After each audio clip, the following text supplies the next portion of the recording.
প্রিয় লিসেনার্স, চলুন আমরা এনামুল হক আবির ভাইয়ের এবারের সেই ঘটনাতে চলে যাই। ঘটনাটি মূলত ওনার ফুফাতো ভাই, তার নাম হচ্ছে জাহাঙ্গীর ভাই। জাহাঙ্গীর ভাই ওনার মা বাবার বড় সন্তান, যার কারণে তাকে বড় মিয়া বলে ডাকতেন। আর এই জাহাঙ্গীর ভাইয়ের বাড়ি এই শুক্তাগড় ইউনিয়নেরই কাঠিপাড়া গ্রামে। আর ঘটনাটা যেই এলাকায় ঘটে, মূলত কয়েকটা প্লেসে ঘটেছে। এটা আমরা ঘটনার মধ্যে ইনশাল্লাহ জানতে পারবো। যারা ওই এলাকার তারা অবশ্যই এই প্লেসগুলো চিনে থাকবেন। এই ঘটনায় সম্পৃক্ত আরও দুজন ব্যক্তির নাম না বললেই নয়। সেটা হচ্ছে এই আবির ভাইয়ের বড় ফুপু, তার নাম হলো মোসাম্মদ রতনজান বেগম, আর তার ফুপা আব্দুল আজিজ আহমেদ। এই আব্দুল আজিজ আহমেদ এবং রতনজান বেগমেরই বড় পুত্র জাহাঙ্গীর ভাই। যেহেতু বড় পুত্র, এই জন্য তাকে বড় মিয়া বলে ডাকা হতো আর কি। বড় মিয়াই সবাই ডাকতেন। আর এই যে আব্দুল আজিজ ফুপা, উনি কিন্তু স্থানীয় পর্যায়ের একজন স্বনামধন্য ব্যবসায়ী ছিলেন। আর এই যে জাহাঙ্গীর ভাই, উনি ছিলেন একজন সুদর্শন এবং সৎ চরিত্রবান, পরোপকারী, ভালো মনের মানুষ। ঘটনার সময়টা 1986 সাল। আর ওই সময়ে এই জাহাঙ্গীর ভাইয়ের বয়স ছিল 16 বছর। এই জাহাঙ্গীর ভাই এই শুক্তাগড় ইউনিয়নের কাঠিপাড়া গ্রামের সতীশচন্দ্র হালদার উচ্চ বিদ্যালয়ের 9ম শ্রেণীতে লেখাপড়া করতেন। জাহাঙ্গীর ভাইয়ের বাড়ি থেকে ওই স্কুলে যেতে হলে প্রায় 2.5 কিলোমিটার ঘন জঙ্গল বেষ্টিত বড় বড় বাগান বাড়ি সহ বিভিন্ন পরিত্যক্ত বিরান ভূমি এলাকা পাড়ি দিয়ে দক্ষিণ পশ্চিমে উক্ত স্কুলে যেতে হতো তার। এখন ওই সমস্ত এলাকায় অনেকে বসতি স্থাপন করলেও ওই সময়ের প্রেক্ষাপটে তেমন কোনো ঘরবাড়ি ছিল না। যেটাও ছিল তাও অনেক অনেক দূরে ফাঁকা ফাঁকা জায়গায়, হাতে গোনা 2-1টা পুরনো বাড়ি। এবার আসি মূল ঘটনায়। 1986 সালের বৈশাখ মাসের কাঠফাটা গরমের কোনো একদিন বিকালবেলায় জাহাঙ্গীর ভাই স্কুল থেকে বাড়ি ফেরার পথে ঘন জঙ্গল বেষ্টিত পরিত্যক্ত একটি এলাকা অতিক্রম করার সময় তিনি দেখতে পান 12 কি 13 বছর বয়সী কয়েকটি বাচ্চা ছেলে সাদা এবং সোনালি রং মিশ্রিত অদ্ভুত টাইপের একটি সাপকে লাঠি দিয়ে এলোপাথারি আঘাত করছে। এর মধ্যে এই 2-3 জন বলছে, মার মার, সাপটিকে একবারে মেরেই ফেল, না হলে রাতে এসে কামড়াবে, এই বলে এলোপাথারি আঘাত করছে। তো জাহাঙ্গীর ভাই এগুলো দেখে ওই ছেলেগুলোকে ধমক দিয়ে বলে, এই সাপটারে মারতেছো কেন? তখন ছেলেগুলো বলে, এমনি মারছি, আমাদের সামনে দিয়ে যাচ্ছিল তাই মারছি, আমাদেরকে কোনো ক্ষতি করতে যায় নাই আর কি, হঠাৎ করে দেখলাম তাই মারা শুরু করে দিছি। তখন বলছে, না এটা ছেড়ে দাও। তোর বলে, না আমরা শুনছি যে সাপ আধা মরা অবস্থায় ছেড়ে দিলে ওরা পরে এসে প্রতিশোধ নেয়। তো এইটা একটা কুসংস্কার আর কি, অনেকে এটা বিশ্বাস করেন, যেই জায়গা থেকে ওই বাচ্চাদের মনের মধ্যে ওই জিনিসটা সৃষ্টি হয়েছিল। তো বাচ্চারা যখন এই বিষয়গুলো বলেন, তখন জাহাঙ্গীর ভাই ওই ছেলেগুলোকে ধমক দিয়ে ওখান থেকে সরাই দেন। জাহাঙ্গীর ভাই দেখতে পান যে এই ছেলেগুলো যতটুকু আঘাত করেছে ওই সাপটির খুব করুণ অবস্থা, আর কয়েকটা আঘাত পেলেই মারা যেত নিশ্চিত। আর সাপটা দেখে জাহাঙ্গীর ভাইয়ের কেন যেন মায়া হয়। আসলে সাপ দেখে কিন্তু মায়া কারো হয় না ওইভাবে, কিন্তু এই সাপটির মধ্যে কেন যেন একটা মায়া লুকিয়েছিল। এই বিষয়টা আসলে জাহাঙ্গীর ভাই নিজেও জানেন না।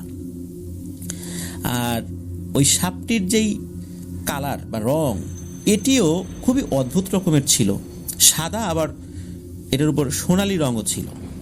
তো এই টাইপের সাপ উনি কখনো দেখেনও নাই। গ্রামের ছেলে বিভিন্ন টাইপের সাপ তো দেখেছেন, ফনা তোলা সাপ সহ বিভিন্ন ধরনের সাপ দেখেছেন, কিন্তু এই টাইপের সাপ উনি কখনো দেখেননি। এখন এই নিরীহ সাপটির এমন করুণ অবস্থা দেখে জাহাঙ্গীর ভাইয়ের মনে তো অনেক মায়া হয়েছে। তিনি ওই সাপটিকে একটি লাঠির সাহায্যে উদ্ধার করে পাশে জঙ্গল বেষ্টিত একটি পরিত্যক্ত পুকুর পাড়ে রাখেন। তারপরে পুকুর থেকে কিছুটা পানি উঠিয়ে ওই সাপটির গায়ে ছিটাতে থাকেন। এভাবে প্রায় 10 মিনিট উনি এরকম করেন। একবার নামেন পুকুরে, আবার ওঠেন, আবার সাপটির গায়ে পানি দেন। তো একটু পরে দেখা যায় সাপটি প্রথম অবস্থা থেকে কিছুটা সতেজ হয়েছে। তো এটা দেখে উনি চিন্তা করেন যে সাপটি একটু শরীরে শক্তি ফেরত পেলে এখান থেকে আস্তে আস্তে চলে যাবে। এই চিন্তা করে উনি ওইখান থেকে চলে আসেন। চিন্তা করেন, যাক, একটা জীবকে উপকার করতে পেরেছি, নিরীহ একটা জীব মারাই যাচ্ছিল, ওটা তো আর কারো ক্ষতি করতে আসে নাই। উনি বাড়িতে চলে আসেন। ওই দিন গভীর রাত্রে জাহাঙ্গীর ভাই ঘুমের মধ্যে স্বপ্ন দেখেন তিনি এমন একটি নির্জন বাগানে রয়েছেন যেটা তার সম্পূর্ণ অজানা অচেনা। এমন স্থানে উনি আগে কখনোই আসেননি। তবে উক্ত বাগানটি দারুণ মনোমুগ্ধকর এবং বিভিন্ন প্রজাতির ফুল ও ফলে ভরা ছিল। আর চারদিক থেকে খুবই সুন্দর এক ধরনের ঘ্রাণ আসছে তার নাকে। এছাড়া চতুর্দিকে দারুণ একটা মনোমুগ্ধকর পরিবেশ ছিল। উনি চিন্তা করলেন, এটা কোন এক মায়ানগরী, এটা তো বাস্তব জগতের সাথে কোনো মিলই নেই। উনি স্বপ্নের মধ্যে এটা চিন্তা করছেন, তবে স্বপ্নটা ওনার কাছে খুব বাস্তব বলে মনে হচ্ছে। এক সময় উনি আরও দেখতে পান ওই বাগানের ভেতর 14 কি 15 বছর বয়সী খুবই অপরূপা সুন্দরী একটি মেয়ে, তার শরীরে বিভিন্ন জায়গাতে আঘাত লেগেছে এমন চিহ্ন দেখা যাচ্ছে। ওই মেয়েটি বেশ প্রাণবন্ত এবং হাসি খুশি অবস্থায় তার থেকে বেশ কিছুটা দূরে হাঁটাহাঁটি করছে, কিন্তু তার শরীরে আঘাতের চিহ্ন কিন্তু স্পষ্ট বোঝা যাচ্ছে। আর ওই মেয়েটার সাথে ছোট্ট আর একটা মেয়ে রয়েছে, সেও ওই মেয়েটার সাথে হাঁটাহাঁটি করছে। তবে ওই ছোট্ট যে মেয়েটা, তার শরীরে কোনো আঘাতের চিহ্ন নাই, বাগানের এই মাথা ও মাথা বিচরণ করছে। তো জাহাঙ্গীর ভাই খেয়াল করেন যে ওই মেয়েটি তার দিকে তাকিয়ে মাঝে মাঝে মিটিমিটি করে হাসছে। তবে ওই মেয়েটি তার থেকে বেশ দূরত্ব অবস্থান করছে। ওই দুইজনই আর কি, ওই মেয়েটার সাথে ছোট একটা মেয়ে ছিল, ওরা দুইজনই বেশ দূরত্ব অবস্থান করছিল। এর মধ্যে ফজরের আজানের শব্দে জাহাঙ্গীর ভাইয়ের ঘুম ভেঙে যায়। উনি তো লাফ দিয়ে উঠেছেন। উনি বলে উঠছেন, এই আমি কোথায় কোথায়, এই বলে চিৎকার শুরু করে দিয়েছেন। তো ওনার চিৎকার শুনে জাহাঙ্গীর ভাইয়ের আম্মা, এই এনামুল হক আবির ভাইয়ের বড় ফুপি, উনি তো চলে আসেন। এই ভাই কি জাহাঙ্গীর, কি হয়েছে? তখন এই জাহাঙ্গীর ভাই বুঝতে পারেন জানে উনি তো স্বপ্ন দেখেছেন। তবে আশ্চর্য ব্যাপার হলো, ওই সময় জাহাঙ্গীর ভাইয়ের রুম থেকে কোনো একটা অদ্ভুত সুঘ্রাণ আসছিল, যেটা জাহাঙ্গীর ভাইয়ের মা নিজেও টের পেয়েছিলেন। তো জাহাঙ্গীর ভাইয়ের মা তখন বলেন যে, এই জাহাঙ্গীর, তোর রুমে এত সুন্দর সুঘ্রাণ কোত্থেকে আসছে? আতর কিনে আনছিস নাকি কোথা থেকে? এত সুন্দর সুঘ্রাণ তো আমি আগে কখনো পাইনি। তখন জাহাঙ্গীর ভাই স্পষ্টভাবে বুঝতে পারেন, মানে তখন একটা ঘোরের মধ্যে ছিলেন আর কি, যে আরে এটা তো আসলে স্বপ্ন। কিন্তু স্বপ্ন হলেও এই সুঘ্রাণ কেন সকলে পাচ্ছেন? স্বপ্ন এত প্রাণবন্ত হয় নাকি, এত স্পষ্ট হয় নাকি, নাকি আসলেই উনি অন্য কোনো জগতে গিয়েছিলেন? তবে ওই দিনের পর থেকে ওই মায়াবী বাগান এবং ওই মেয়েটির মায়াবী চাহনি এবং মিষ্টি হাসি তার হৃদয়ের মণিকোঠায় স্থায়ীভাবে স্থান করে নেয়, যেটা উনি সবসময় টের পেতেন। জাহাঙ্গীর ভাই স্কুলে ঠিকই যান, কিন্তু ওই দিনের পর থেকে জাহাঙ্গীর ভাইয়ের ভেতরে একটা পরিবর্তন আসে। ওই দিন থেকে জাহাঙ্গীর ভাই যেন সবসময় একটা ঘোরের মধ্যে বসবাস করা শুরু করেন, একটা চিন্তার মধ্যে, একটা মায়াবী চিন্তার মধ্যে বসবাস করা শুরু। ওনার আচার আচরণ অনেক পরিবর্তন চলে আসে, কারোর সাথে তেমন কথা বলেন না। এটা কিন্তু ওনার মা বাবা ভাই বোন সহ পরিবারের আরও যারা ছিলেন সকল সদস্যই লক্ষ্য করেছিলেন।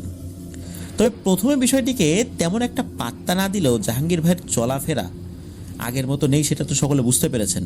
তার মা বাবা মনে করেছেন হয়তো বা একটা বয়সন্ধিকাল চলছে, কিশোর বয়স, এই জন্য মন মানসিকতার এমন পরিবর্তন। কিন্তু এরপরই শুরু হয়ে যায় স্থায়ীভাবে জাহাঙ্গীর ভাইয়ের জীবনে নতুন এক অধ্যায়।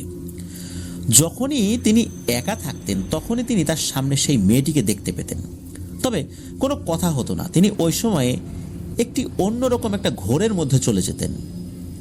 তো এরকম চলতেই থাকে বেশ কিছুদিন।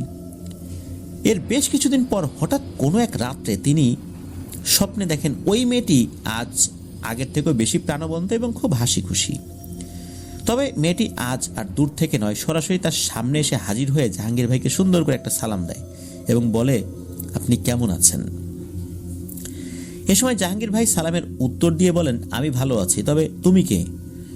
মেয়েটি বলেন, আমার নাম ইয়াসমিন, ইয়াসমিন মাহনুর। মাহনুর নামেই আমি বেশি পরিচিত, তবে পুরো নাম ইয়াসমিন মাহনুর। তো জাহাঙ্গীর ভাই বলেন, তুমি কোথায় থাকো আর তুমি কেন এভাবে আমার সামনে আসো? তখন মেয়েটি বলেন, আমি এখান থেকে অনেক দূরে থাকি, আর কেন আসি এটা বুঝতে পারবেন আপনি। এ সময় জাহাঙ্গীর ভাই মেয়েটির উদ্দেশ্যে আবারও জিজ্ঞেস করেন, আচ্ছা তুমি কি আমাকে চেনো? আর আমার কাছে তোমার কাজটাই বাকি, আর কেনই বা প্রতিনিয়ত তুমি আমার স্বপ্নে আসো? তখন মেয়েটি বলেন, হ্যাঁ, আমি আপনাকে চিনি, আর আপনি আমার অনেক বড় একটি উপকার করেছেন। আমাকে নিশ্চিত মৃত্যুর হাত থেকে বাঁচিয়েছেন, আমাকে উদ্ধার করে মুমূর্ষু অবস্থায় নিরাপদ স্থানে পৌঁছে দিয়েছেন। আপনি আমার জীবন বাঁচিয়েছেন, তাই কিভাবে আপনাকে ভুলে যাই বলেন? তো মেয়েটির এই সমস্ত কথা শুনে জাহাঙ্গীর ভাই কিছুই বুঝতে পারেন না ওই সময়ের মতো। তিনি স্রেফ স্বপ্নই ভাবেন পুরো বিষয়টিকে। স্বপ্নটা ভেঙে যায়। জাহাঙ্গীর ভাই ভাবতে থাকেন, আসলে ব্যাপারটা কি, কেনই বা এই মেয়েটিকে প্রতিদিন উনি স্বপ্নে দেখেন। আর সবচেয়ে আশ্চর্য ব্যাপার হলো যে জাহাঙ্গীর ভাই উনি স্বপ্ন দেখলেও মনে হচ্ছে এই ব্যাপারটা খুবই জীবন্ত এবং উনি বাস্তবে দেখছেন এটা, এবং স্বপ্নের প্রত্যেকটা বিষয়ই ওনার স্পষ্টভাবে মনে পড়তো। স্বপ্নের অনেক বিষয় কিন্তু আমরা ঝাপসাভাবে মনে করতে পারি, কিন্তু ওনার কাছে খুবই প্রাণবন্ত এবং স্পষ্ট ছিল, যেটা বাস্তবে আমরা দেখি আর কি। তো এ সময় জাহাঙ্গীর ভাই আবারও মনে মনে ভাবতে থাকেন যে আচ্ছা, এই মেয়েটাকে বাস্তব দুনিয়ায় কখনো দেখিও না, চিনিও না, এর আবার উপকার করলাম আমি কিভাবে, আর কিভাবে ভাই ওকে আমি মৃত্যুর মুখ থেকে উদ্ধার করলাম? তবে বিষয়টা কিন্তু পুরোটাই তার স্বপ্নযোগে ছিল। তো স্বপ্নযোগে হলো তার কাছে বাস্তবের মতোই তো মনে হয়। আর এই ঘুম ভাঙার পরও জাহাঙ্গীর ভাইয়ের স্বপ্নে আসা ওই মেয়েটির শরীর থেকে একদম সুঘ্রাণ আসতো। তো এটা বাস্তবে উনি পেতেন। তো এইভাবে চলতে থাকে বেশ কিছুদিন। তো প্রতিনিয়ত স্বপ্ন যোগে মেয়েটি আসাতে জাহাঙ্গীর ভাইও আস্তে আস্তে ওই মেয়েটির প্রতি এক অদ্ভুত মায়ায় আবদ্ধ হয়ে পড়েন। একটি পর্যায়ে তিনি ওই মেয়েটির মোহে হারিয়ে যেতে থাকেন। তবে এ পর্যন্ত এসব ঘটনা স্বপ্নে ঘটলেও বাস্তবে বিরাট এক পরিবর্তন ঘটে জাহাঙ্গীর ভাইয়ের জীবনে। ধীরে ধীরে জাহাঙ্গীর ভাইয়ের উপর এমন পরিবর্তন চলে আসে যেটা পরিবার পরিজন ছাড়াও এরপর আশেপাশের লোকজন টের পায়। এক পর্যায়ে জাহাঙ্গীর ভাইয়ের পরিবার স্থানীয় পর্যায়ে একজন মসজিদের ইমাম সাহেব সহ বেশ কিছু আলেমের দ্বারস্থ হলেও সকলের সামনে গেলেই জাহাঙ্গীর ভাই কিন্তু একদম পুরোপুরি স্বাভাবিক। তখন তারা কি করে, শুধু ঝাড়ফুঁক করে দেন। তখন অন্যরা বলেন, আরে এটা কিশোর বয়সে মানুষের মন মানসিকতা এরকম একটু একটু পরিবর্তন হয়, এগুলো আর একটু বড় হলে ঠিক হয়ে যাবে, এরকম তাদের জায়গা থেকে তারা ঝাড়ফুঁক করে দেন। কিন্তু কিছুই তারা বুঝতে পারেন না। পরিস্থিতি একটা সময় এমন হয়ে পড়ে যে স্বপ্নে দেখা ওই অপরূপা সৌন্দর্যের অধিকারিণী সেই মেয়েটিকে জাহাঙ্গীর ভাইয়ের স্বপ্নে আসতেই হবে, নতুবা জাহাঙ্গীর ভাইয়ের কিছুই ভালো লাগে না। এমনকি তার বেঁচে থাকাটাই মনে হচ্ছে বৃথা। মানে স্বপ্নে যদি একদিন তাকে না দেখে তার মানসিক অবস্থার খুবই অবনতি ঘটে।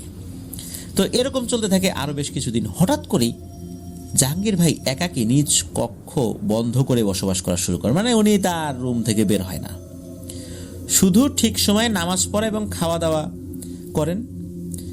কিন্তু অন্যান্য যে কাজগুলো, উনি বাইরে যাবেন, বন্ধুদের সাথে খেলবেন, স্কুলে যাবেন, এগুলোও বন্ধ হয়ে যায়। আগে সেই স্বাভাবিক হাস্যোজ্জ্বল প্রাণবন্ত চঞ্চল কিশোর জাহাঙ্গীরের ছায়াটাও কেউ আর খুঁজে পায় না। কোথায় সে থাকে, সে বাড়িতেই থাকে, বন্ধু বান্ধব তাকে খুঁজে পায় না, স্কুলের তার ক্লাসমেটরাও তাকে খুঁজে পায় না। তো এরকমই চলছে বেশ কিছুদিন। জাহাঙ্গীর ভাইকে স্কুলে বেশ কিছুদিন অনুপস্থিত দেখে তার ক্লাস টিচার উনি অন্য ছাত্রদেরকে খোঁজ খবর নিতে বলেন এবং অন্য ছাত্রদেরকে জাহাঙ্গীর ভাইয়ের বাড়িতে পাঠালে পরের দিন জাহাঙ্গীর ভাই ঠিকই স্বাভাবিকভাবে স্কুলে যান। উনি কিছু বলেন না, বলে আসি নাই, এমনি আসি নাই, এরকম কিছু বলেন আর কি। নিয়মিত ক্লাস শেষ করেন ওই দিনের মতো। বিকেলবেলা বাড়িতে ফিরছিলেন। স্কুল থেকে প্রায় আধা কিলোমিটার জায়গা অতিক্রম করার পরে হঠাৎ করে ঝড় বৃষ্টি শুরু হয়। স্বাভাবিক ঝড় বৃষ্টি ছিল, বেশ ওই সময় বাতাসও উঠেছিল, প্রচণ্ড ঝড়। স্বাভাবিক ঝড় বলতে বোঝাচ্ছে যে এমনি স্বাভাবিক যে ঝড়, যেটা আমরা দেখি যে শুধু একটা জায়গায় ঝড়, অন্য কোনো জায়গায় ঝড় নাই, বিষয়টা এরকম না, স্বাভাবিকভাবেই ঝড়। আর ওই সময় ঝড়ের সিজনটাই ছিল। ঝড়ের প্রকোপে গাছের ডালপালা তো ভেঙে যাচ্ছিল। এদিকে উনি জনমানব শূন্য জঙ্গল বেষ্টিত এমন একটা জায়গায় আছেন, ওখান থেকেও তার বাড়িতে যেতে প্রায় 2 কিলোমিটার জায়গা পাড়ি দিতে হবে, তারপরে গিয়ে উনি বাড়িতে পৌঁছাতে পারবেন। তো এমন অবস্থায় জাহাঙ্গীর ভাই কাঁচা রাস্তার পাশে একটা বট গাছের নিচে আশ্রয় নেন, এইভাবে যে ঝড় থামলে, বৃষ্টিও থামলে উনি নিরাপদে বাড়িতে ফিরবেন। হঠাৎ করে কি হয়, জাহাঙ্গীর ভাইয়ের মাথা ঘুরতে থাকে। আর আশ্চর্য বিষয় হলো, জাহাঙ্গীর ভাই হঠাৎ করেই এক মাতাল করা সুগন্ধির অস্তিত্ব টের পান। এই ঘ্রাণটি যেন তীব্র থেকে আরও তীব্রতর হতে থাকে। এই ঘ্রাণটাই সেই ইয়াসমিন মাহনুর পরীর কাছ থেকে পেতেন। এ সময় জাহাঙ্গীর ভাই ধীরে ধীরে আনমনা হয়ে হারিয়ে যেতে থাকেন অন্য কোনো এক জগতে। ওই সময়টাই তিনি নিজের উপর পুরোপুরি নিয়ন্ত্রণ হারিয়ে ফেলেন। তিনি প্রবেশ করেন অন্য কোনো এক জগতে। তিনি ওই সময়টা সম্পূর্ণ একটা ঘোরের মধ্যেই ডুবে থাকেন। তবে সম্পূর্ণ নিয়ন্ত্রণহীন একটি অচেনা জগৎ ছাড়াও অন্য কিছু তার খেয়াল আসছে না। এরই মাঝে হঠাৎ করে দেখেন স্বপ্নে দেখা সেই মেয়েটি যেন শূন্যের উপর হেঁটে হেঁটে তার সামনে চলে আসছে। এতদিন স্বপ্নে দেখা গেল আজ সরাসরি তার সামনে এসে দাঁড়ায়। জাহাঙ্গীর ভাই কিছু বুঝে ওঠার আগেই সরাসরি এসে মেয়েটি জাহাঙ্গীর ভাইকে একটি সালাম দেয়। এ সময় জাহাঙ্গীর ভাই মেয়েটিকে উদ্দেশ্য করে প্রশ্ন রেখে বলেন, তুমি কি আমাকে চেনো? তখন মেয়েটি উত্তর দেন, হ্যাঁ, বেশ কিছুদিন ধরেই আপনাকে আমি চিনি, আর আমার নাম আপনি কিন্তু স্বপ্নে অনেকবার শুনেছেন, ইয়াসমিন মাহনুর, আমার ডাক নাম মাহনুর। তবে আপনাকে আমি আসলে ওইভাবে দেখা দিতে পারিনি বেশ কিছু কারণে, কারণ এভাবে আমরা সরাসরি দেখা দিতে পারি না, আর সরাসরি হঠাৎ করে দেখা দিলে আপনি ভয় পেতে পারেন এবং ভয় পেয়ে আপনার ক্ষতি হতে পারে। আপনি আমার জীবন বাঁচিয়েছেন, আমি কিভাবে আপনার ক্ষতির কারণ হতে পারি? আপনি আমার অনেক বড় একটি উপকার করেছেন। আমি এবং আমার পরিবার আমরা আপনার প্রতি চিরকৃতজ্ঞ। জাহাঙ্গীর ভাই বলেন যে আমি তো তোমাকে আগে কখনো দেখি নাই বাস্তবে, তোমাকে স্বপ্নে দেখেছি, কিন্তু আসলে তুমি কে আর আমি কিভাবে তোমার জীবন বাঁচালাম? তখন মেয়েটি নিজের সত্যিকার পরিচয় উপস্থাপন করেন এবং বলেন যে আপনি এতক্ষণে হয়তো বা আন্দাজ করতে পেরেছেন যে আমি সাধারণ কোনো মানুষ নই। আমি আমাদের পরিস্থানের বাদশাহ আব্দুল কাইয়ুমের একমাত্র পুত্র আবুল কাশেমের দ্বিতীয় কন্যা, আমার দাদা পরিস্থানের বাদশাহ। এ সময় মেয়েটি জাহাঙ্গীর ভাইয়ের উদ্দেশ্য করে বলেন, আপনার কি মনে পড়ে অনেক দিন আগে আপনি স্কুল থেকে ফেরার পথে কিছু বাচ্চা ছেলেদের হাত থেকে একটি সাপকে বাঁচিয়েছিলেন? ছেলেগুলো সাপটিকে মেরে ফেলার উপক্রম হলে আপনি সাপটিকে উদ্ধার করে পুকুর পাড়ে নিরাপদে রেখে এসেছিলেন। তখন জাহাঙ্গীর ভাই বলেন, হ্যাঁ মনে পড়ছে। তখন মেয়েটি বলেন যে আমি ছিলাম সেই সাপ। জাহাঙ্গীর ভাই তো মেয়েটির কথা শুনে হতভম্ব হয়ে যান, অপলক দৃষ্টিতে মেয়েটির দিকে তাকিয়ে থাকেন। এর এক পর্যায়ে জাহাঙ্গীর ভাই মুহূর্তেই অন্য একটি জগতে হারিয়ে যান। তবে সবচেয়ে আশ্চর্যের বিষয় হলো এটি চারদিকে তো ওই সময় সত্যিকার অর্থেই তুমুল ঝড় তুফান হচ্ছে, কিন্তু ওই বট গাছের আশেপাশে তেমন কিছু হচ্ছে না ওই সময়টাতে, যখন ওই মেয়েটি ওখানে চলে এসেছে। বটগাছটি যেন নির্জন এক অপরূপ মায়াবী বৃক্ষের মতো মনে হচ্ছে জাহাঙ্গীর ভাইয়ের কাছে। সে সময় মেয়েটি জাহাঙ্গীর ভাইকে ওখানটায় বসতে বলে। কিছুক্ষণ পরেই আবার মেয়েটি ফেরত আসে, অল্প সময়ের মধ্যে সে অদৃশ্য হয়ে যায়। তো মেয়েটির হাতে সম্পূর্ণ অজানা কিছু ফল, যেটা আগে কখনো জাহাঙ্গীর ভাই দেখেন নাই, এবং ওটা জাহাঙ্গীর ভাইকে দিয়ে বলে যে আপনি এটা খান, আপনি বেশ ক্ষুধার্ত বলে মনে হচ্ছে আমার কাছে। আসলে জাহাঙ্গীর ভাই ক্ষুধার্ত ছিলেন, কারণ স্কুলে উনি টিফিন করার সুযোগ ছিল না, উনি বাড়িতে এসে তারপরে বিকালের দিকে ভাত খেতেন, বা সন্ধ্যাও কখনো কখনো লেগে যেত। সকালবেলা খেয়ে বের হতেন, এই যে দীর্ঘ একটা পথ হেঁটে যেতেন, আবার দীর্ঘ পথ হেঁটে বাড়িতে ফেরত আসার পরে ক্ষুধার্ত লাগবেই। তো উনি আসলে ক্ষুধার্ত ছিলেন, ক্ষুধার্ত থাকার কারণে ফলগুলো উনি খাওয়া শুরু করেন। তবে জাহাঙ্গীর ভাই ওই ফলগুলো খেয়ে এতটা তৃপ্তি পান যে তার ভাষায় এটা প্রকাশ করার মতো না। এত সুস্বাদু ফল উনি কখনোই খান নাই। ওই মেয়েটি আর জাহাঙ্গীর ভাই কথা বলতে বলতে এক পর্যায়ে জাহাঙ্গীর ভাই পুরোপুরি অন্য একটি ঘোরের মধ্যে চলে যান। মানে কিছুটা ওনার শরীরের উপর নিয়ন্ত্রণ ছিল না, তবে যতটুকু সেন্স কাজ করছিল সেটাও একটা সময় উনি হারিয়ে ফেলেন। আশেপাশের উনি দেখছেন, শুনছেন, কিন্তু উনি আশেপাশের কোনো বিষয় নিয়ে কথা বলতে পারছেন না। মনে হচ্ছে একটা চৌম্বকের আকর্ষণ কাজ করছে। ওই মেয়েটির ভেতর থেকে এমন এক ধরনের আকর্ষণ আসে যার ফলে আশেপাশের এই ব্যাপারগুলোর উপর নিয়ন্ত্রণ উনি হারিয়ে ফেলেছেন। তো এক পর্যায়ে এমন হয় যে বিকাল গড়িয়ে সন্ধ্যা পার হয়ে রাত হয়ে গেলেও জাহাঙ্গীর ভাই বাড়িতে ফেরত আসে না। এদিকে ওনার মা বাবা, তারপরে অন্যান্য আত্মীয় স্বজন, তারা চারদিকে খোঁজ করেও জাহাঙ্গীর ভাইয়ের তো হদিস পায় না।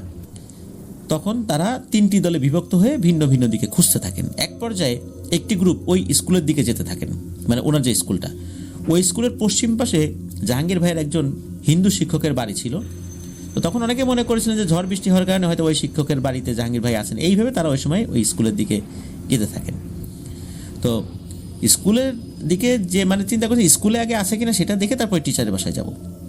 তো স্কুলে যাওয়ার পর তো আসলে কেউ থাকবে না, এটাই স্বাভাবিক। ওখান থেকে আবার ওই টিচারের বাড়িতে যান আর কি। তো সেখানেও তো নাই। তারপর ওখান থেকে চিন্তা করেন যে তাহলে বাড়ির পথ ধরি, জঙ্গলের ভেতর দিয়ে যেদিকে সবসময় জাহাঙ্গীর হাঁটাচলা করে আসা যাওয়া করে। তো ওখান থেকে তারা যখন রওনা দিয়েছেন, এরপর ওই জনমানব শূন্য জঙ্গল বেষ্টিত নির্জন বাগানের ওই বট গাছের গোড়ায় সম্পূর্ণ অচেতন অবস্থায় জাহাঙ্গীর ভাইকে খুঁজে পাওয়া যায় এবং তাকে উদ্ধার করে বাড়িতে নিয়ে আসেন সবাই। এ সময় সকলে বুঝতে পারেন যে জাহাঙ্গীর ভাইয়ের সাথে অস্বাভাবিক কিছু ঘটেছে, তা না হলে এমন তো হওয়ার কথা না। বলে রাখা ভালো যে এই যে যারা গিয়েছিলেন তারা কিন্তু জাহাঙ্গীর ভাইকে যখন দেখেছেন বা ওইদিকে টর্চ লাইট মেরেছেন, তখন দেখেন যে বট গাছের গোড়া থেকে একটি বড় আগুনের গোলা আকাশের দিকে উঠে যাচ্ছে, ডানে বায় না, একদম সরাসরি রকেটের মতো আকাশের দিকে উঠে যাচ্ছে। এটা ওনারা দেখেছেন। মূলত এটা দেখার পরে সন্দেহ করেছিলেন যে জাহাঙ্গীর ভাইয়ের সাথে ভালো কিছু হয়নি। এরপর সব কিছু স্বাভাবিকভাবেই চলতে থাকে। জাহাঙ্গীর ভাইয়ের মা, মানে এই যে এনামুল হক আবির ভাইয়ের বড় বাবু, উনি সবসময় জাহাঙ্গীর ভাইকে পাহারা দিতেন এবং জাহাঙ্গীর ভাইয়ের পরিবারের অন্য সদস্যরা স্থানীয় বিভিন্ন আলেম ওলামাদের সাথে যোগাযোগ করেছেন, তাদের শরণাপন্ন হয়েছেন, কিন্তু প্রত্যেকেই বলেন যে না, জাহাঙ্গীরের সাথে তো কোনো জিনপরির উপস্থিতি টের পাচ্ছি না, ওর তো কোনো সমস্যা নাই, আস্তে আস্তে ঠিক হয়ে যাবে। তো যখন বলা হলো যে এরকম তার একটা বিষয় দেখেছিলেন আলো উঠে যেতে ওই বটগাছের গোড়া থেকে, তখন বলছেন যে ঠিক আছে আপনারা তো বলতেছেন, কিন্তু পরীক্ষা নিরীক্ষা করে তো আসলে কিছু বোঝা যায় না। তারপরে ওনারা ওনাদের জায়গা থেকে আবারও ঝাড়ফুঁক করে দেন। এই স্বপ্নের মধ্যে জাহাঙ্গীর ভাইয়ের কাছে যে মেয়েটি আসতো সেটা কিন্তু বন্ধ হচ্ছে না। কিন্তু ব্যাপারটা হলো কি, জাহাঙ্গীর ভাই যে এত কিছু ঘটেছে উনি পরিবারের কাউকেই বলেন নাই। ওই স্বপ্নে দেখা ওই পরি মেয়েটা যে তাকে বলতে নিষেধ করেছে বিষয়টা এরকম না, উনি নিজে থেকেই বলেন নাই। উনি চিন্তা করেছিলেন যে আচ্ছা যদি বলি তাহলে যদি ওই মেয়েটা না আসে, এই চিন্তা করে উনি বলেন নাই।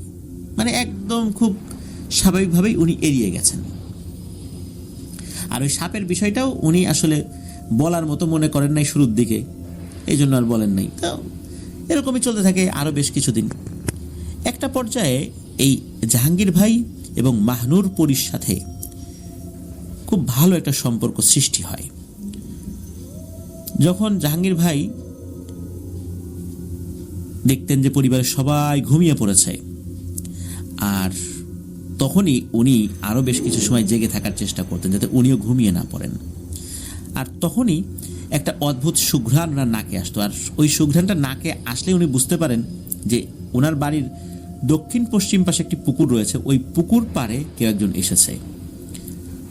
ওই পুকুর পাড়টা কিন্তু বেশ ঘন জঙ্গল বেষ্টিত ছিল আর কি, মানে বেশ ঘন জঙ্গল বেষ্টিত একটি বাগান ছিল পুকুরের চারদিকে। সেখানে আম, জাম, লিচু, কাঁঠাল সহ শতবর্ষী অনেক পুরনো গাছালিতে পূর্ণ ছিল। আর বাগানে দিনের বেলাতেও কেউ প্রয়োজন ছাড়া খুব একটা যেত না, রাতের বেলা যাওয়ার তো প্রশ্নই আসে না। ওই বাগানটিতে এখন কিন্তু এই জাহাঙ্গীর ভাইদের পারিবারিক একটি কবরস্থান রয়েছে। আর আসলে সবাই তো বুঝতেও পারে না যে জাহাঙ্গীর ভাইয়ের সাথে আসলে হচ্ছেটা কি, কারণ হুজুরা তো কিছু বলতে পারেন না, আর জাহাঙ্গীর ভাই নিজে থেকেও বলতেন না। তো কথিত আছে ওই পুকুরে নাকি গভীর রাতের বেলা একটা সময় অশরীরীরা এসে দল বেঁধে গোসল করত। এই জন্যেই মূলত মানুষজনের মধ্যে একটা আতঙ্ক ছিল, সন্ধ্যার পরে ওই পুকুর পাড়ে কেউ যেতই না, আর অনেকেরই যাওয়া নিষেধ ছিল এখানে। কিন্তু এই জাহাঙ্গীর ভাই এবং মাহনুর পরি ওই বাগানে গিয়ে ওই পুকুর পাড়ে গিয়ে গভীর রাত্রে কথা বলতো সকলের লোকচক্ষুর আড়ালে, কারণ ওখানে তো কোনো মানুষ দিনের বেলাতেই পারতপক্ষে যায় না, আর রাতের বেলার কথা তো বাদই দিলাম। মাঝে মাঝে কি করতো, এই মাহনুর পরি জাহাঙ্গীর ভাইয়ের জন্য বিভিন্ন ধরনের খাবার নিয়ে আসতো, সেগুলো খুবই সুস্বাদু ছিল এবং এটা আমাদের পার্থিব জগতে দেখাই যায় না। এভাবে চলতে চলতে চলে যায় প্রায় 1 বছর, সাল চলে আসে 1987। একদিন গভীর রাত্রে ইয়াসমিন পরি এসে জাহাঙ্গীর ভাইকে ডেকে নেয়, যেটা অন্যান্যবার যেভাবে ডাকে আর কি। তো ওই পুকুর পাড়ে ওই মাহনুর পরি জাহাঙ্গীর ভাইকে জানায় যে আমার মা বাবা তোমাকে পরিস্থানে নিয়ে যাওয়ার জন্য অনুমতি দিয়েছেন। এখন তুমি যদি যেতে চাও, তোমার অনুমতি সাপেক্ষে, তোমার অনুমতি নিয়েই আমি তোমাকে আমার সাথে নিয়ে যাব এবং তোমাকে আবার ফেরতও দিয়ে যাব। জাহাঙ্গীর ভাই এই মাহনুর পরীর আমন্ত্রণে এতটাই মুগ্ধ হয়েছিলেন যে উনি না করতে পারেন নাই। জাহাঙ্গীর ভাই সাথে সাথে রাজিও হয়ে যান। জাহাঙ্গীর ভাই এই মাহনুর পরীর আহ্বানে সাড়া দিয়ে সম্পূর্ণ অচেনা একটি জগতে রওনা হন। এই মাহনুর পরী জাহাঙ্গীর ভাইয়ের হাত ধরেন। এরপরে আসলে জাহাঙ্গীর ভাইয়ের আর কিছু মনে নাই, মনে হলো হঠাৎ করে উনি একটা ঘোরের মধ্যে চলে গেছেন। এরপরে আবার ওনার সেন্সটা স্বাভাবিক হয়। উনি দেখতে পান যে অপরূপ সুন্দর একটি বাগান, হাজার রকমের ফুল বেষ্টিত সেই বাগানটি, চারপাশে বিশাল এক স্বর্ণালী রঙের প্রাসাদ, এত মনোমুগ্ধকর ঘ্রাণ চারদিকে, যেন এক স্বর্গীয় শীতল অনুভূতি উনি পাচ্ছেন। মাহনুর পরী জাহাঙ্গীর ভাইকে বলেন, এটাই আমাদের বাড়ি। জাহাঙ্গীর ভাই এতটাই মুগ্ধ হয়েছিলেন যে ওখানকার পরিবেশ পরিস্থিতি আসলে উনি ভাষায় প্রকাশ করতে পারবেন না। জাহাঙ্গীর ভাইয়ের ভাষ্য মতে তিনি ভেবেছিলেন যে আসলে এটা কি বেহেশত নাকি অন্য কিছু, তাহলে এত সুন্দর হয় কি করে? আসলে বেহেশতের তো কোনো কিছুর তুলনা হয় না, কিন্তু উনি ওনার প্রেক্ষাপট থেকে চিন্তা করেছিলেন, অদ্ভুত সুন্দর জায়গায় গিয়েছিলেন একটা কাল্পনিক জগতে। এই চিন্তা করে উনি ভেবেছিলেন যে এরকমটা। চারদিকে বাগান, ফুল ফলে সুসজ্জিত, বিভিন্ন ধরনের পাখিও রয়েছে, কিন্তু এই পাখিগুলোকে আসলে উনি চেনেন না, অদ্ভুত সুন্দর ধরনের পাখি। তো যখন তিনি এই মাহনুর পরীর সাথে ওই প্রাসাদের ভেতরে প্রবেশ করেন, এ সময় তিনি কয়েকজন অপরূপ সৌন্দর্যের অধিকারী সুদর্শন মধ্যবয়স্ক পুরুষ লোককে দেখেন। তারা বসে আছেন আর সকলেই যেন জাহাঙ্গীর ভাইকে অপলক দৃষ্টিতে দেখছেন। ওখানে আরো অনেক নারী সদস্যরাও ছিল। এ সময় জাহাঙ্গীর ভাই সকলকে একটি সুন্দর করে, মানে সকলের উদ্দেশ্যে সুন্দর করে সালাম দেন। তখন এই মাহনুর পরী পরিচয় করিয়ে দেন অন্যদের সাথে যে এই লোকটি, উনি আমার বাবা, যার নাম আবুল কাশেম। তারপর তার মা বোন, তারপর এই পরীর একজন ফুপির সাথেও পরিচয় করিয়ে দেন। তো এইভাবে পরিচয় পর্ব শেষ হয়। একটা সময় এই আবুল কাশেম সাহেব জাহাঙ্গীর ভাইকে বলেন, বাবা তুমি আমার মেয়েকে বাঁচিয়েছ, সেদিন যদি তুমি আমার মেয়েকে ওই বাচ্চাগুলোর হাত থেকে না বাঁচাতে, তাহলে তো আমরা আজ কন্যার শোকে উন্মাদ হয়ে যেতাম। কারণ যারা আমার মেয়েকে হত্যা করার জন্য উদ্যত হয়েছিল ওরাও তো বাচ্চা। এখন ওই বাচ্চাগুলোকে তো আমরা প্রতিশোধের শিকার বানাতে পারতাম না। ওরা তো ইচ্ছা করেও বিষয়টা করে নাই, সাপ পেয়েছে মেরেছে স্বাভাবিকভাবেই, এই জন্য ওদেরকেও তো আর দোষারোপ করতে পারতাম না, খুনিকে শাস্তিও দিতে পারতাম না, আবার মেয়ের শোককে ভুলতেও পারতাম না। তাহলে বোঝো কতটা মানসিক অবস্থা খারাপ হতো আমাদের। তো এভাবেই আর কি উনি ব্যাপারগুলো বলেন আর কি, তার মেয়ের অবস্থানটা কেমন ছিল সব কিছু বলেন। এভাবেই মাহনুর পরীর পরিবার জাহাঙ্গীর ভাইয়ের কাছে কৃতজ্ঞতা প্রকাশ করেন, তাকে ধন্যবাদ জানান।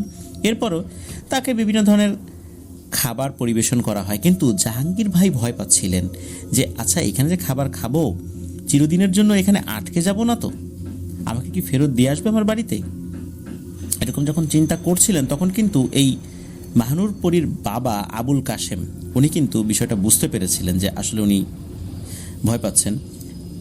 তখনই আবুল কাশেম জাহাঙ্গীর ভাইকে অভয় দিয়ে বলেন যে বাবা তুমি নির্ভয়ে খেয়ে নাও, তোমার চিন্তার কোনো কারণ নাই, তুমি আমাদের মেহমান, আর আমরা মেহমানের জন্য সব কিছু করতে রাজি আছি। মেহমানকে বাঁচানোর জন্য আমরা যুদ্ধ পর্যন্ত করে নিজের প্রাণ বিসর্জন দিতেও রাজি আছি। সুতরাং বুঝতেই পারছো, তোমাকে সসম্মানে তোমার বাড়িতে ফেরত দিয়ে আসা হবে। তো এই কথা শোনার পর জাহাঙ্গীর ভাইয়ের কাছে খুব ভালো লাগে। তখন জাহাঙ্গীর ভাই সেখান থেকে কিছুটা ফল এবং সামান্য কিছু মিষ্টি জাতীয় জিনিস খান। এরপর এই আবুল কাশেম, যিনি এই মাহনুর পরীর বাবা, তারপরে মাহনুর পরীর মা, দুইজনই জাহাঙ্গীর ভাইকে বলেন যে তুমি কি এখনই ফিরে যেতে চাও নাকি কয়েকটি দিন আমাদের মেহমান হয়ে থাকতে চাও, এটা তোমার ইচ্ছার উপর নির্ভর করে। তুমি যদি এখনই চলে যেতে চাও তোমাকে এখনই ফেরত দিয়ে আসা হবে। ওই সময় জাহাঙ্গীর ভাই কয়েকটা দিন থাকার আগ্রহ প্রকাশ করেন। তখন তাকে সেখানে থাকার ব্যবস্থা করে দেওয়া হয়। এরপর ওই মাহনুর পরী জাহাঙ্গীর ভাইকে নিয়ে খুব সুসজ্জিত একটি কক্ষে প্রবেশ করেন। ওখানে তাকে বিশ্রাম নিতে বলেন। সেখানেই জাহাঙ্গীর ভাই যখন একটু শুয়ে পড়েছেন, মনে হলো রাজ্যের ঘুম তাকে আঁকড়ে ধরেছে। গভীর ঘুমে উনি হারিয়ে যান। বেশ কিছুক্ষণ পর, কতক্ষণ ঘুমিয়েছেন উনি আসলে জানেন না, এই মাহনুর পরীর ডাকে জাহাঙ্গীর ভাইয়ের ঘুম ভাঙে। তো তিনি দেখেন তার সামনে একটি টেবিলে বিভিন্ন ধরনের খাবার দেয়া আছে। তো এই জিনিসগুলো থেকে খাবার খাওয়ার অনুরোধ করেন। তো জাহাঙ্গীর ভাই কিছুটা ক্ষুধাও লাগে, তখন ভারী খাবার তো খান নাই, এই কারণে তখন ওখান থেকে কিছু ভারী খাবার খেয়ে নেন। এরপর এই আবুল কাশেম, যিনি মানে মাহনুর পরীর বাবা, তিনি এই মাহনুর পরীকে বলেন যে এই জাহাঙ্গীরকে সাথে নিয়ে তুমি কিছু বিশেষ স্থান ঘুরিয়ে দেখো, কিন্তু সাবধান, ওকে কিন্তু কোনো জিনিস স্পর্শ করতে দিও না, কোনো জিনিস ছিঁড়তে দিও না, ভাঙতে দিও না। তো এটা তো মাহনুর পরী জানতেন, কিন্তু এই জাহাঙ্গীর ভাইয়ের সামনেই এই বিষয়টা আবুল কাশেম সাহেব বলার একটা উদ্দেশ্যও ছিল, যে বিষয়টা যেন গুরুত্ব পায়। তো যাই হোক, এই মাহনুর পরী জাহাঙ্গীর ভাইকে নিয়ে বাইরে বের হন এবং জাহাঙ্গীর ভাইকে বারবার সতর্ক করে দেন যে আমাদের চারপাশে যা কিছু আছে, যা কিছু দেখছো, সব কিছুর মধ্যেই এক ধরনের রহস্য রয়েছে। আর এই সব ধরনের রহস্য আমরা নিজেরাও জানি না, এই পরিস্থানের পরীরা বা জিনেরাও সব রহস্য জানে না। এখানে কোন কোন রহস্য আছে সেগুলো শুধু নির্দিষ্ট কিছু জিনেরা জানে বা পরীরা জানে। সবাইকে বললে বিভিন্ন ধরনের সমস্যা হতে পারে, এই জন্য আমাদের কাছে অনেক কিছু গোপন করা হয়, কিন্তু এতটুকুই বলা হয় যে এই জিনিসটা করা যাবে না। যেমনটা তোমরা তোমাদের জগতে দেখো যে অনেক কিছুই সরকারিভাবে নিষেধ করা হয়, কিন্তু কেন এটা নিষেধ করা হলো, স্বাভাবিকভাবে এই বিষয়টা মাথায় কাজ না করলেও দেখা যায় যে সেই নিষেধটা ভঙ্গ করলে ভয়ঙ্কর একটা ক্ষতি হয়ে গেছে জনসাধারণের। আর সবাইকে সব কিছু বললে সবাই বুঝতেও পারে না, এই জন্য সরকারিভাবে অনেক কিছু আসলে সবাইকে বলা হয় না। যারা ওই বিষয়ে জ্ঞান রাখেন তারা অনেকটা বুঝতে পারেন। এই জন্য আমাদেরকেও, যারা স্বাভাবিক জীবনযাপনে অভ্যস্ত, যেই পরী বা জিনেরা রয়েছেন, যারা আমাদের এই জগতের ভিতরেই থাকেন, বাইরে বের হন না, বাইরের জগতে গিয়ে বা অন্য জিনদের সাথে যুদ্ধে লিপ্ত হন না, তো তাদের জন্য সব কিছু জানাটা জরুরি না, এই জন্য তাদেরকে বলাও হয় না। কিন্তু সবাই এতটুকু জানে যে এই জায়গার কোনো জিনিস হুট করে ছেঁড়া, ভাঙা বা তোলা যাবে না, তাহলে বড় ধরনের সমস্যা হতে পারে। এই অর্থেই তোমাকে নিষেধ করা হচ্ছে। আমিও জানি না কোন জিনিসের মধ্যে আসলে কি রহস্য আছে, কিছু কিছু জানি। তো এইভাবেই জাহাঙ্গীর ভাইকে এই আমাদের দুনিয়ার বিভিন্ন বিষয়ের উদাহরণ দিয়ে এই মাহনুর পরী খুব সুন্দর করে গুরুত্বের সাথে বুঝিয়ে দেন। কারণ হচ্ছে জাহাঙ্গীর ভাইয়ের বয়স তো তখন 16-17 বছর। তো এইভাবে পার্থিব জগতের উদাহরণ না দিয়ে বললে তো জাহাঙ্গীর ভাই আসলে বুঝতেও পারবেন না, এভাবে খুব সুন্দর করে বুঝিয়ে দেন। তো জাহাঙ্গীর ভাই বুঝতে পারেন যে এখানে প্রতিটা গাছপালা, ফল ফুল, বাগান, প্রাসাদ, নদী সহ যা কিছু আছে প্রত্যেকটি অজানা এক রহস্যে ঘেরা রয়েছে। এই রহস্য ভেদ করা সাধারণ মানুষ তো দূরের কথা, অনেক জিনপরির পক্ষে সম্ভব নয়। আর এই ব্যাপারটাই হচ্ছে পরিস্থানের একটা বিশেষত্ব। তাই খুব সাবধানে, সতর্কতার সাথে পথ চলতে হবে, এটা উনি নিজেও বুঝতে পারেন। আর মাহনুর পরীও বলে দেন যে সাবধানের সাথে চলো, ভয় পেও না, আমি তো সাথে আছি, সমস্যা হবে না ইনশাল্লাহ। তো এভাবে ঘুরতে ঘুরতে বিভিন্ন জায়গায় তারা পরিদর্শন করেন। এরপরে একটা ভিন্ন রকম এক বাগানের কাছে এই দুজন উপস্থিত হন। জাহাঙ্গীর ভাই দেখতে পান যে গোলাপ ফুলের মতো দেখতে, বেশ সুন্দর এবং আকারে বেশ বড় একটা ফুল। এমন ফুল উনি আগে কখনো দেখেননি। উনি কি মনে করে, আসলে মানুষের বিপদ যখন আসে তখন এভাবে মানুষ ভুল করে বসে, উনি কি মনে করে হঠাৎ করে একটা ফুল ছিঁড়ে ফেলেন। আর ফুলটা ছেড়ার সাথে সাথে এই মাহনুর পরী এবং এই জাহাঙ্গীর ভাই দুজনই দেখেন ওই ফুলটার সাথে জড়িয়ে ছিল ছোট্ট একটা সাপের বাচ্চা। এই সাপের বাচ্চাটা ছটফট করতে করতে মারা যায়। আর সাথে সাথে চারপাশে ভয়ঙ্কর চিৎকার, চেঁচামেচি এবং কান্নার আওয়াজ শুরু হয়ে যায়। হাই হাই কি হলো, হাই হাই কি হলো। মুহূর্তের মধ্যে আশেপাশের পরিবেশ পরিস্থিতি পাল্টে যায়। পরিস্থানের মাটিতে প্রবল ভূমিকম্প শুরু হয়ে যায়, এলাকার পরিবেশটাই চেঞ্জ হয়ে যায়। ওই সময় এই মাহনুর পরী জোরে চিৎকার করে বলে, আরে জাহাঙ্গীর, এ কি করলে তুমি এটা কি করলা? তোমাকে এতবার করে বুঝিয়ে দিলাম, তারপরও তুমি এই কাজটা করলা। এখন তো তুমি শুধু না, পুরো পরিস্থানকেই বিপদে ফেলে দিলা। তো চারপাশ থেকে ভয়ঙ্কর আওয়াজ গর্জন শুরু হয়ে যায়। হঠাৎ করেই এই মাহানুরপরীর বাবা সহ দাদাও চলে আসেন সেখানে, মুহূর্তের মধ্যে চলে আসেন।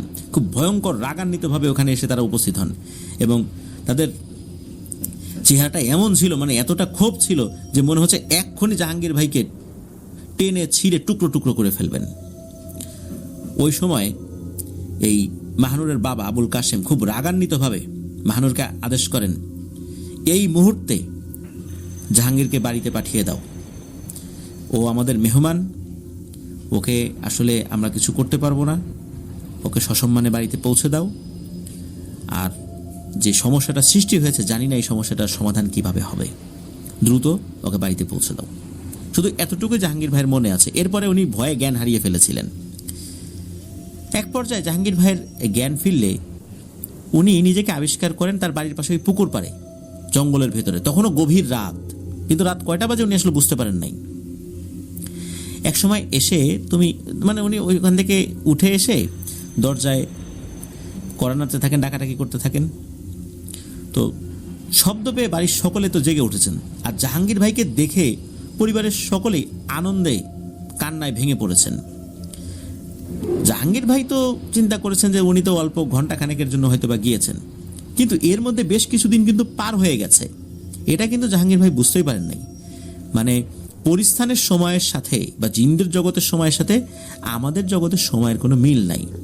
তো জাহাঙ্গীর ভাই ঘরে ঢোকার সাথে সাথে তার মা জাহাঙ্গীর ভাইকে জিজ্ঞেস করেন যে বাবা এতদিন তুই কোথায় ছিলি, কিন্তু কোনো কথার উত্তর না দিয়ে জাহাঙ্গীর ভাই প্রচণ্ড জোরে একটা চিৎকার দিয়ে ওখানে আবারও জ্ঞান হারিয়ে ফেলেন। কিছুক্ষণ পর জাহাঙ্গীর ভাইয়ের নাকে মুখে পানির ছিটা দিয়ে জ্ঞান ফেরানোর চেষ্টা করলে কিছুক্ষণের মধ্যে জাহাঙ্গীর ভাইয়ের জ্ঞান ফেরতো আসে আল্লাহর রহমতে। তবে উনি কিছুই বলতে পারছিলেন না, পুরো শরীর কাঁপতে থাকে, শুধু সকলের দিকে প্রচণ্ড আতঙ্ক ভরা চোখে তাকিয়ে থাকেন। তার মায়ের দিকে অপলক দৃষ্টিতে তাকিয়ে থেকে হাউমাউ করে কাঁদতে থাকেন তিনি।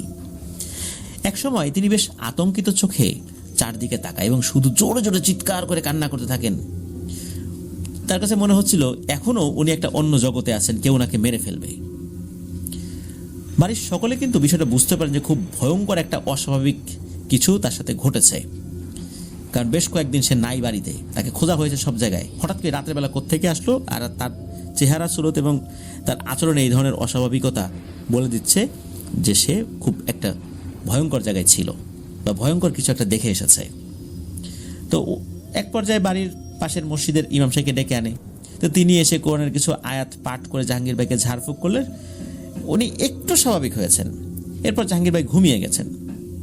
তখন ইমাম সাহেব বলেন যে আমি ফজরের নামাজটা শেষ করে আসি, আপাতত যাই, এই বলে উনি চলে যান। তো জাহাঙ্গীর ভাইয়ের ফিরে আসার খবর শুনে পাড়া প্রতিবেশী সহ আত্মীয় স্বজনরা জাহাঙ্গীর ভাইকে দেখতে আসেন। সবাই দেখেন যে যে যার মতো তাকে প্রশ্ন করছেন, কিন্তু জাহাঙ্গীর ভাই তো আসলে একটু অচেতন অবস্থায় আছেন, সবার কথার উত্তর দিতে পারছেন না। পরদিন সকাল 10টা নাগাদ জাহাঙ্গীর ভাইয়ের ঘুম ভাঙে। উনি আবার ঘুমিয়ে গিয়েছেন, 10টা নাগাদ ঘুম ভেঙেছে। হুজুর এসেছিলেন, মানে মসজিদের যে হুজুর ইমাম সাহেব উনি এসেছিলেন। তারপরে আবার বলেছিলেন যে ওর ঘুম ভাঙলে যেন আবার খবর পাঠানো হয়। তাকে খবর পাঠানো হন। তা খবর পাঠানো হলে তো উনি জাহাঙ্গীর ভাইকে আস্তে আস্তে প্রশ্ন করতে থাকেন যে কোথায় ছিলে, কেমন ছিলে, কি হয়েছিল তার সাথে, সব বেশ কিছু জানতে চান। সবাই এসে এলোমেলো প্রশ্ন করতে থাকে, একই প্রশ্ন 10 জনে করতে থাকে। জাহাঙ্গীর ভাই 10 জনকে আসলে উত্তর কিভাবে দিবেন একই কথার। আর ওনার পরিবেশ পরিস্থিতি স্বাভাবিক ছিল না, ওনার মানসিক অবস্থা স্বাভাবিক ছিল না, এই জন্য উনি কোনো কথা আসলে বলতে পারছিলেন না। পরে হুজুর যখন আস্তে আস্তে তার কাছে একে একে জিজ্ঞেস করেন, তখন জাহাঙ্গীর ভাই ওই যে সাপ উদ্ধার করা, তারপর স্বপ্নে প্রতিনিয়ত মাহানুরের সাথে দেখা হওয়া, তাকে পরিস্থানে নিয়ে যাওয়া, সব কিছু বলেন। এবং নিষেধ সত্ত্বেও উনি ভুল করে এই ফুলটা ছিঁড়ে ফেলার পর এই যে সাপের বাচ্চাটা মারা যাওয়া সহ যতটুকু ওনার ওইখানে জ্ঞানে ছিলেন আর কি, অজ্ঞান হওয়ার আগ পর্যন্ত যতটুকু দেখেছিলেন উনি বিষয়টা খুলে বলেন। এরপর ইমাম সাহেব সহ সবাই খুব বিচলিত হয়ে পড়েন। তবে সবাই বেশি বিচলিত হলেও ইমাম সাহেব একটু কম বিচলিত হয়েছিলেন। ইমাম সাহেব ওনার মতো করে কিছু চিকিৎসা দেন এবং ইমাম সাহেব বলেন বিষয়টা অত্যন্ত জটিল, আমি আমার ওস্তাদের কাছে গিয়ে এই বিষয়টা বলি, পরামর্শ করি, এটা আমার সাধ্যের বাইরে, তবে মনে রাখবেন, জাহাঙ্গীরকে ভুলেও একা রাখা যাবে না। 24 ঘন্টা তার সাথে কেউ না কেউ থাকবেনই। একা যদি একটু রাখেন তাহলে ভয়ঙ্কর কোনো ঘটনা ঘটে যাবে। কারণ এটার যে রহস্য কি এটা তো এখনও জানি না, আগে রহস্যটা বুঝে নিই। আপাতত একা রাখা যাবে না। তো এই পরামর্শ দিয়ে ইমাম সাহেব উনি জাহাঙ্গীর ভাইয়ের বাবাকে ডেকে আলাদা করে কয়েকটা কথা বলে যান, যেটা বাড়ির অন্য সদস্যদের সাথে উনি বলেন নাই। কারণ জাহাঙ্গীর ভাইয়ের মা যদি শুনতেন উনি আরও ভেঙে পড়তেন। ইমাম সাহেব জাহাঙ্গীর ভাইয়ের বাবাকে বলেন যে আপনার ছেলের নিশ্চিত মৃত্যু ঝুঁকি রয়েছে, এই বিষয়টা অত্যন্ত জটিল, ওকে একা পেলেই মেরে ফেলবে বা ওকে নিয়ে যাবে এবং ওর লাশও খুঁজে পাওয়া যাবে না। এই জন্যই আমি বিষয়টা বলেছি যে ওকে একা রাখা যাবে না। আর আসল বিষয়টা আপনাকে বলে গেলাম, আর পুরো বিষয়টা জানি, তারপর দেখি কি করা যায়, আর আপনাকেও জানাবো পুরো বিষয়টা বুঝার পর। এই কথা বলে ইমাম সাহেব ওখান থেকে বিদায় নেন। মূলত ইমাম সাহেব বিদায় নেওয়ার পর উনি যোগাযোগ করেছিলেন 1 গ্রাম পরে পার্শ্ববর্তী গ্রামের ওই সময়ের খুব নাম করা এক বুজুর্গ ব্যক্তি, একজন নাম করা একজন রাখি, তার নাম হচ্ছে আব্দুল কালু মিয়া। উনি কালু ওঝা নামে বেশ পরিচিত। তবে ওঝা হলে ওই ওঝা বলতে যে ধরনের তন্ত্রমন্ত্র বোঝার বিষয়টা ওরকম না, মানে গ্রামের দেশে ওনাকে ওঝা বলতো, কালু ওঝা বললেও উনি কিন্তু 5 ওয়াক্ত নামাজ কালামে একজন বুজুর্গ ব্যক্তি ছিলেন। এবং ওনার মতো এই ধরনের প্যারানর্মাল বিষয়ে সমাধান দিতে পারেন এমন লোক এই 2-4-10 গ্রামেও ছিল না। একসময় ইমাম সাহেব তার ওস্তাদের কাছে সবকিছু খুলে বলেন। ওই ইমাম সাহেবের ওস্তাদ ছিলেন কিন্তু এই কালু ওঝা। এবং পরবর্তী করণীয় সম্পর্কে জানতে চাইলে কালু ওঝা তাকে 2 দিন পরে বিষয়টা জানানোর চেষ্টা করবেন বলেন, এবং 2 দিন পর জাহাঙ্গীর ভাই এবং তার বাবাকে সাথে নিয়ে ওই ইমাম সাহেবকে তার কাছে আসতে বলেন। তো বাড়ির সকলে জাহাঙ্গীর ভাইকে তো চোখে চোখে রাখেন, পাশাপাশি তাদের 2জন কাজের লোক সার্বক্ষণিক তার সাথেই থাকতেন। এভাবে পার হয়ে যায় প্রায় 3 দিন। এদিকে মাহানুর পরী আর আসে না। জাহাঙ্গীর ভাই প্রচুর মন খারাপ তার, শুধু এই মাহানুরের কথা ভাবেন, কেন এমনটা হলো, সামান্য ভুলের কারণে সব কিছু এলোমেলো হয়ে গেল। তারপরও মাহানুর আসে না। তিনি ভাবেন যে আচ্ছা, এই ইয়াসমিন মাহানুরের কোনো বিপদ হলো না তো, কারণ ওখানে তো খুবই ভয়ঙ্কর পরিবেশ সৃষ্টি হয়েছিল, ওই পরিস্থানে কোনো বিপদ হলো না তো। এভাবে কেটে যায় আরও 2টি দিন। জাহাঙ্গীর ভাইয়ের কাছে ওই দিন গভীর রাত্রে ইয়াসমিন সশরীরে এসে হাজির হয়, এবং সরাসরি হাজির হয়নি, মূলত ওই যে সুঘ্রাণটা আসে। তবে ওই সুঘ্রাণ এলেও তার সাথে যে 2জন ছিল ওই সময় তারা ঘুমিয়ে যান, কারণ তারা তো সার্বক্ষণিক জেগেছিলেন। আর জাহাঙ্গীর ভাইয়ের তখন ঘুম ভেঙে যায়। তখন জাহাঙ্গীর ভাই উনি নিজে ঘর খুলে বেরিয়ে পড়েন, যেটা কেউ টের পায়নি। মনে হচ্ছে যে বাড়ির সবাই ঘুমিয়ে পড়েছেন, এমন একটা অবস্থা। জাহাঙ্গীর ভাই সেই পুকুরের কাছে যান যেখানে দেখা হতো। ওই সময় এই মাহনুরকে খুবই বিমর্ষ অবস্থায় দেখা যায়, এবং তার চেহারায়ও খুবই দুশ্চিন্তার ছাপ। তার চেহারাটাও অনেক খারাপ হয়ে গেছে বলে মনে হচ্ছে। মানুষ অনেক দুশ্চিন্তায় থাকলে সুন্দর চেহারা যেভাবে খারাপ হয়ে যায়, মনে হচ্ছে ওই রকম। তার উস্কো খুস্কো চুল, শরীরের যেই পোশাকগুলো মনে হচ্ছে যে বেশ মানে নোংরা হয়ে গেছে, এরকমটা মনে হচ্ছে আর কি। তো খুব করুণ দৃষ্টিতে মাহনুর জাহাঙ্গীরের দিকে তাকিয়ে বলেন, জাহাঙ্গীর, এটা কেন করলে তুমি? এতবার বলার পরও কোনো মানুষ এরকম ভুল করে? তোমাকে কৃতজ্ঞতা জানানোর জন্য আমাদের এখানে নিয়ে আসলাম। আর তুমি এই ভুলটা করে কত বড় ক্ষতি করেছো জানো? তুমি আমার কত বড় ক্ষতি করেছো, আমার বাবার, আমার দাদার ক্ষতি করেছো তা না, তুমি অনেক মানুষেরও ক্ষতি করেছো। আমাদের ক্ষতির কি হবে বা আমাদের কি ক্ষতি হবে সেটা আমরা আমাদের মতো করে দেখে নিব, কিন্তু যে মানুষগুলো তোমার কারণে ক্ষতিগ্রস্ত হলো তাদের কি হবে? তাদেরকে রক্ষা করার ক্ষমতাও তো আমাদের নাই। আমরা আমাদের নিজেদের রক্ষা নিয়েই ব্যস্ত থাকব, ওই মানুষগুলোকে কিভাবে রক্ষা করব? তবে এতটুকুই বলি, তোমার সাথে আজই আমার শেষ দেখা। পরবর্তীতে হয়তো আর কখনোই তোমার সাথে আমার দেখা হবে না। আর তুমি এত বড় একটা অপরাধ করার পরেও আমার দাদা এবং বাবা কেন তোমাকে হত্যার আদেশ দেয়নি জানো? কারণ তুমি ছিলে আমাদের মেহমান, তুমি একদিন আমার জীবন বাঁচিয়েছিলে এই জন্য। আর তোমাকে হত্যার আদেশ না দেওয়ার জন্য আমার দাদা এবং বাবাকেও অনেক গোত্রের জিনেরা কথা শোনাচ্ছে, কিন্তু তারপরও তোমাকে হত্যার আদেশ দেন নাই। তুমি যে এটা ভুল করেছো এটা কখনোই মনে করো না তুমি অপরাধ করেছ। কারণ ভুল সেটাই যেটা মানুষ না জেনে করে, আর অপরাধ করলে শাস্তি পেতে হয়। কিন্তু তুমি আমার জীবন বাঁচানোর জন্য এই শাস্তি আমাদের তরফ থেকে পেলে না, কিন্তু তোমাকে রক্ষা করার ক্ষমতাও আমাদের নাই। আর মনে রেখো, অপরাধ করলে শাস্তি পেতে হয়, আর ভুল করলে ক্ষমা করা যায়। আমাদের তরফ থেকে তোমার অপরাধ আমরা ক্ষমা করে দিয়েছি, কিন্তু তুমি সাবধানে থেকো। আমি আমাদের নিজেদের পরিণতি নিয়ে ভাবছি না, আমরা আমাদের রক্ষা করার নিয়মকানুন জানি। তোমার ভয়ানক পরিণতির কথা ভাবছি, যেটা আমাদের নিয়ন্ত্রণের বাইরে। আমার সুযোগ থাকলে আমি তোমাকে নিয়ে যেতাম আমাদের দেশে, আর কখনো ফেরত দিতাম না, কারণ এই জগতে থাকলে তোমার বড় ধরনের ক্ষতি হবে। কিন্তু তুমি যেটা করেছো, তোমাকে তো আমার জগতে নিয়ে যাওয়ার আর কোনো সুযোগই রাখো নাই। তোমাকে এত নিষেধ করার পরও তুমি এই কাজটা কেন করলে? তুমি কি জানো ওই ফুল ছেঁড়ার পরে কি হয়েছে? ওই ফুলের সাথে থাকা যে ছোট্ট সাপটা ছিল, সেটা কে ছিল? যেহেতু আজকেই তোমার সাথে আমার শেষ দেখা, এটা না জানলে তো তুমি আসলে বুঝতে পারবে না যে কি ভয়ঙ্কর কাজটা তুমি করেছ। এই কথা বলার পরই এই ইয়াসমিন মাহনুর মানে মাহনুর পরী একে একে পুরো বিষয়টি জাহাঙ্গীর ভাইকে বলতে থাকেন। ওই জিন মানে ওই পরীটা বলেন যে ওই সাপটি ছিল ভয়ঙ্কর এক পিশাচ জিনের একমাত্র ছেলে। একসময় ওদের মা বাবা এবং ওদের গোত্রের ওই পিশাচ জিনেরা পাকিস্তানের করাচির একটা প্রত্যন্ত গ্রামে ওখানে থাকা মানুষদের উপরে শুরু করে ভয়ঙ্কর অত্যাচার এবং নির্যাতন। ওরা নিজেদের শয়তানি শক্তি বাড়ানোর জন্য শুধু মানুষের নির্যাতন করতো তা না, মানুষের উপার্জনের বিভিন্ন মাধ্যমগুলো, কারণ ওই এলাকায় তাদের উপার্জনের মাধ্যম ছিল গবাদি পশু, এগুলোকেও ধরে ধরে খেয়ে ফেলতো ওই পিশাচ জিনেরা। মানুষের ছোট্ট ছোট্ট বাচ্চাদেরকে ধরে এনে হত্যা করে রক্ত পান করত। ওরা এতটাই হিংস্র ছিল যে কোনো মানুষ যদি এটা সমাধানের জন্য এগিয়ে আসতো, সেই মানুষ সহ তার পুরো পরিবারকে ধ্বংস না করে ওরা ছাড়তো না। এই পিশাচদের বর্বরতা আর অত্যাচার যুগের পর যুগ ধরে ওই গ্রামের অগণিত মানুষ সহ্য করেছে, অসংখ্য পরিবারকে ধ্বংস করে দিয়েছে।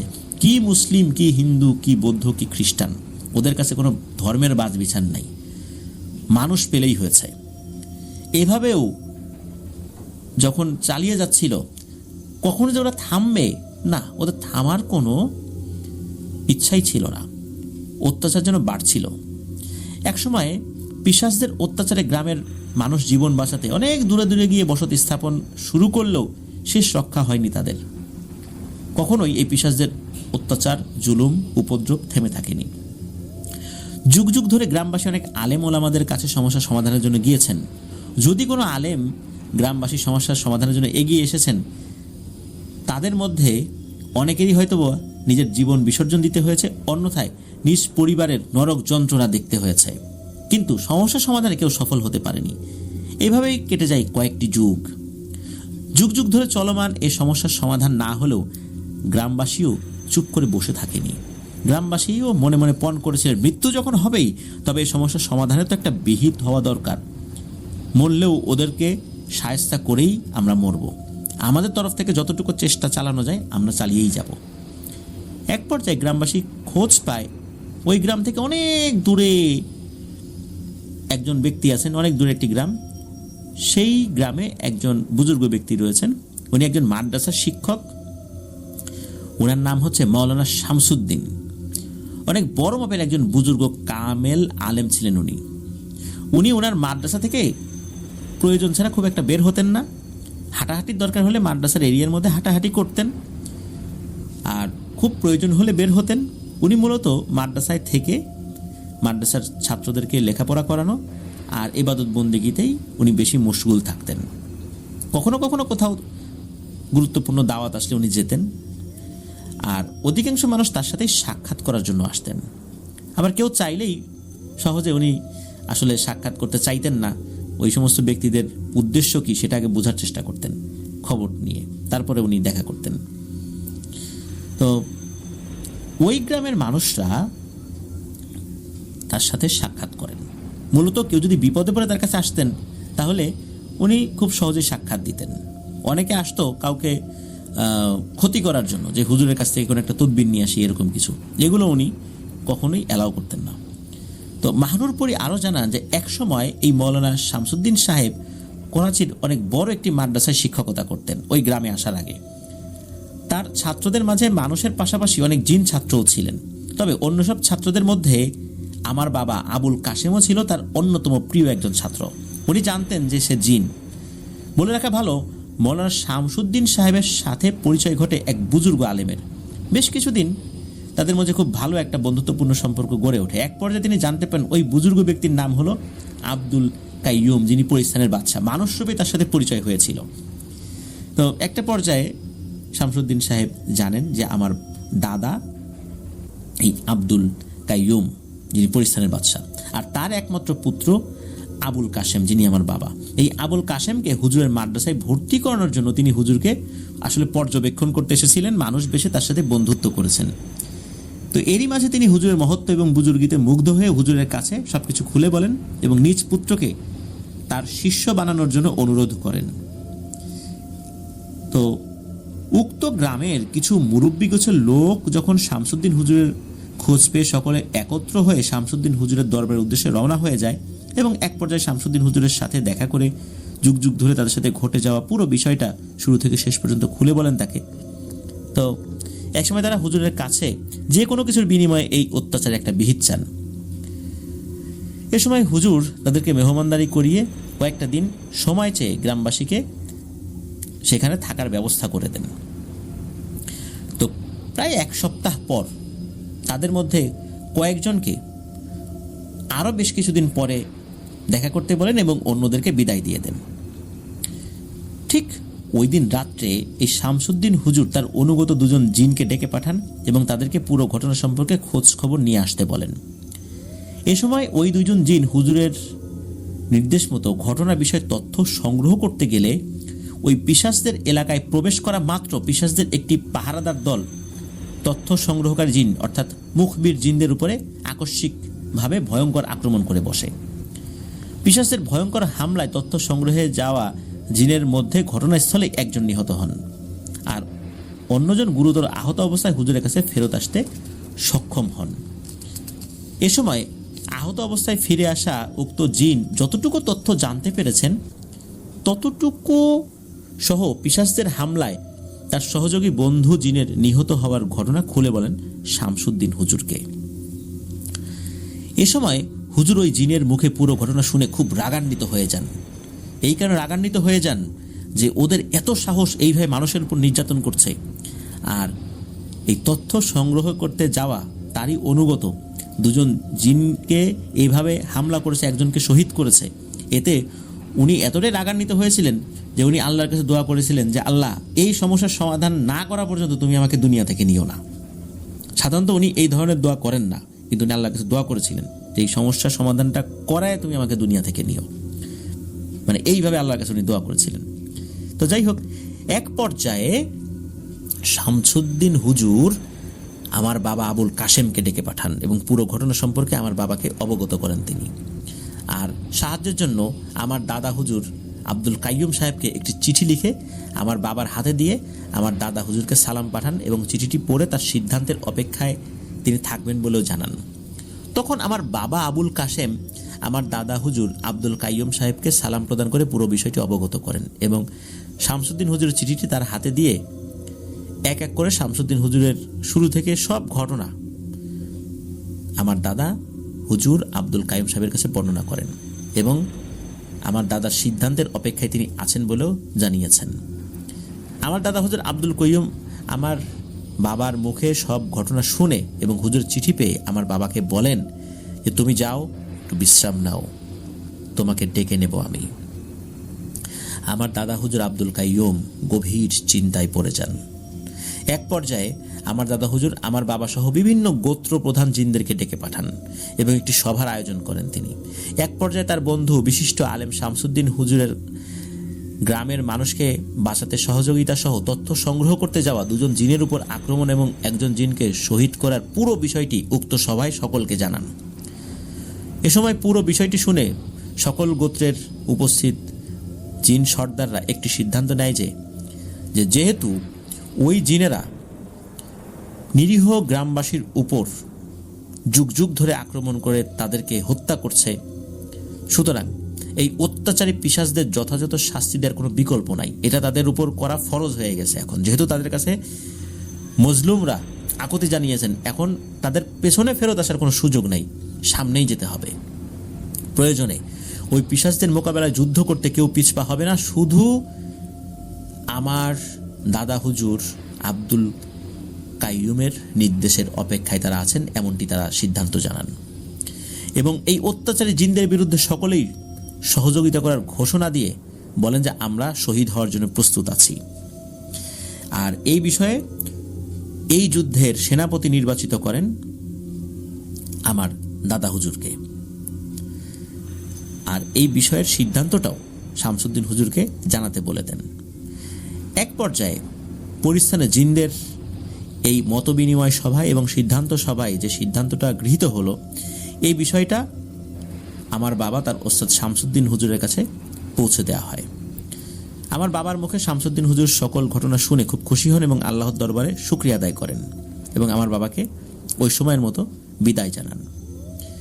এই সকল ঘটনা চলার মাঝেই আমার দাদা হুজুর সকল গোত্রের জিন সহ আমার বাবাকে নির্দেশ প্রদান করেন যে আমি এই যুদ্ধের কমান্ডার হিসাবে তোমাকে নিযুক্ত করলাম।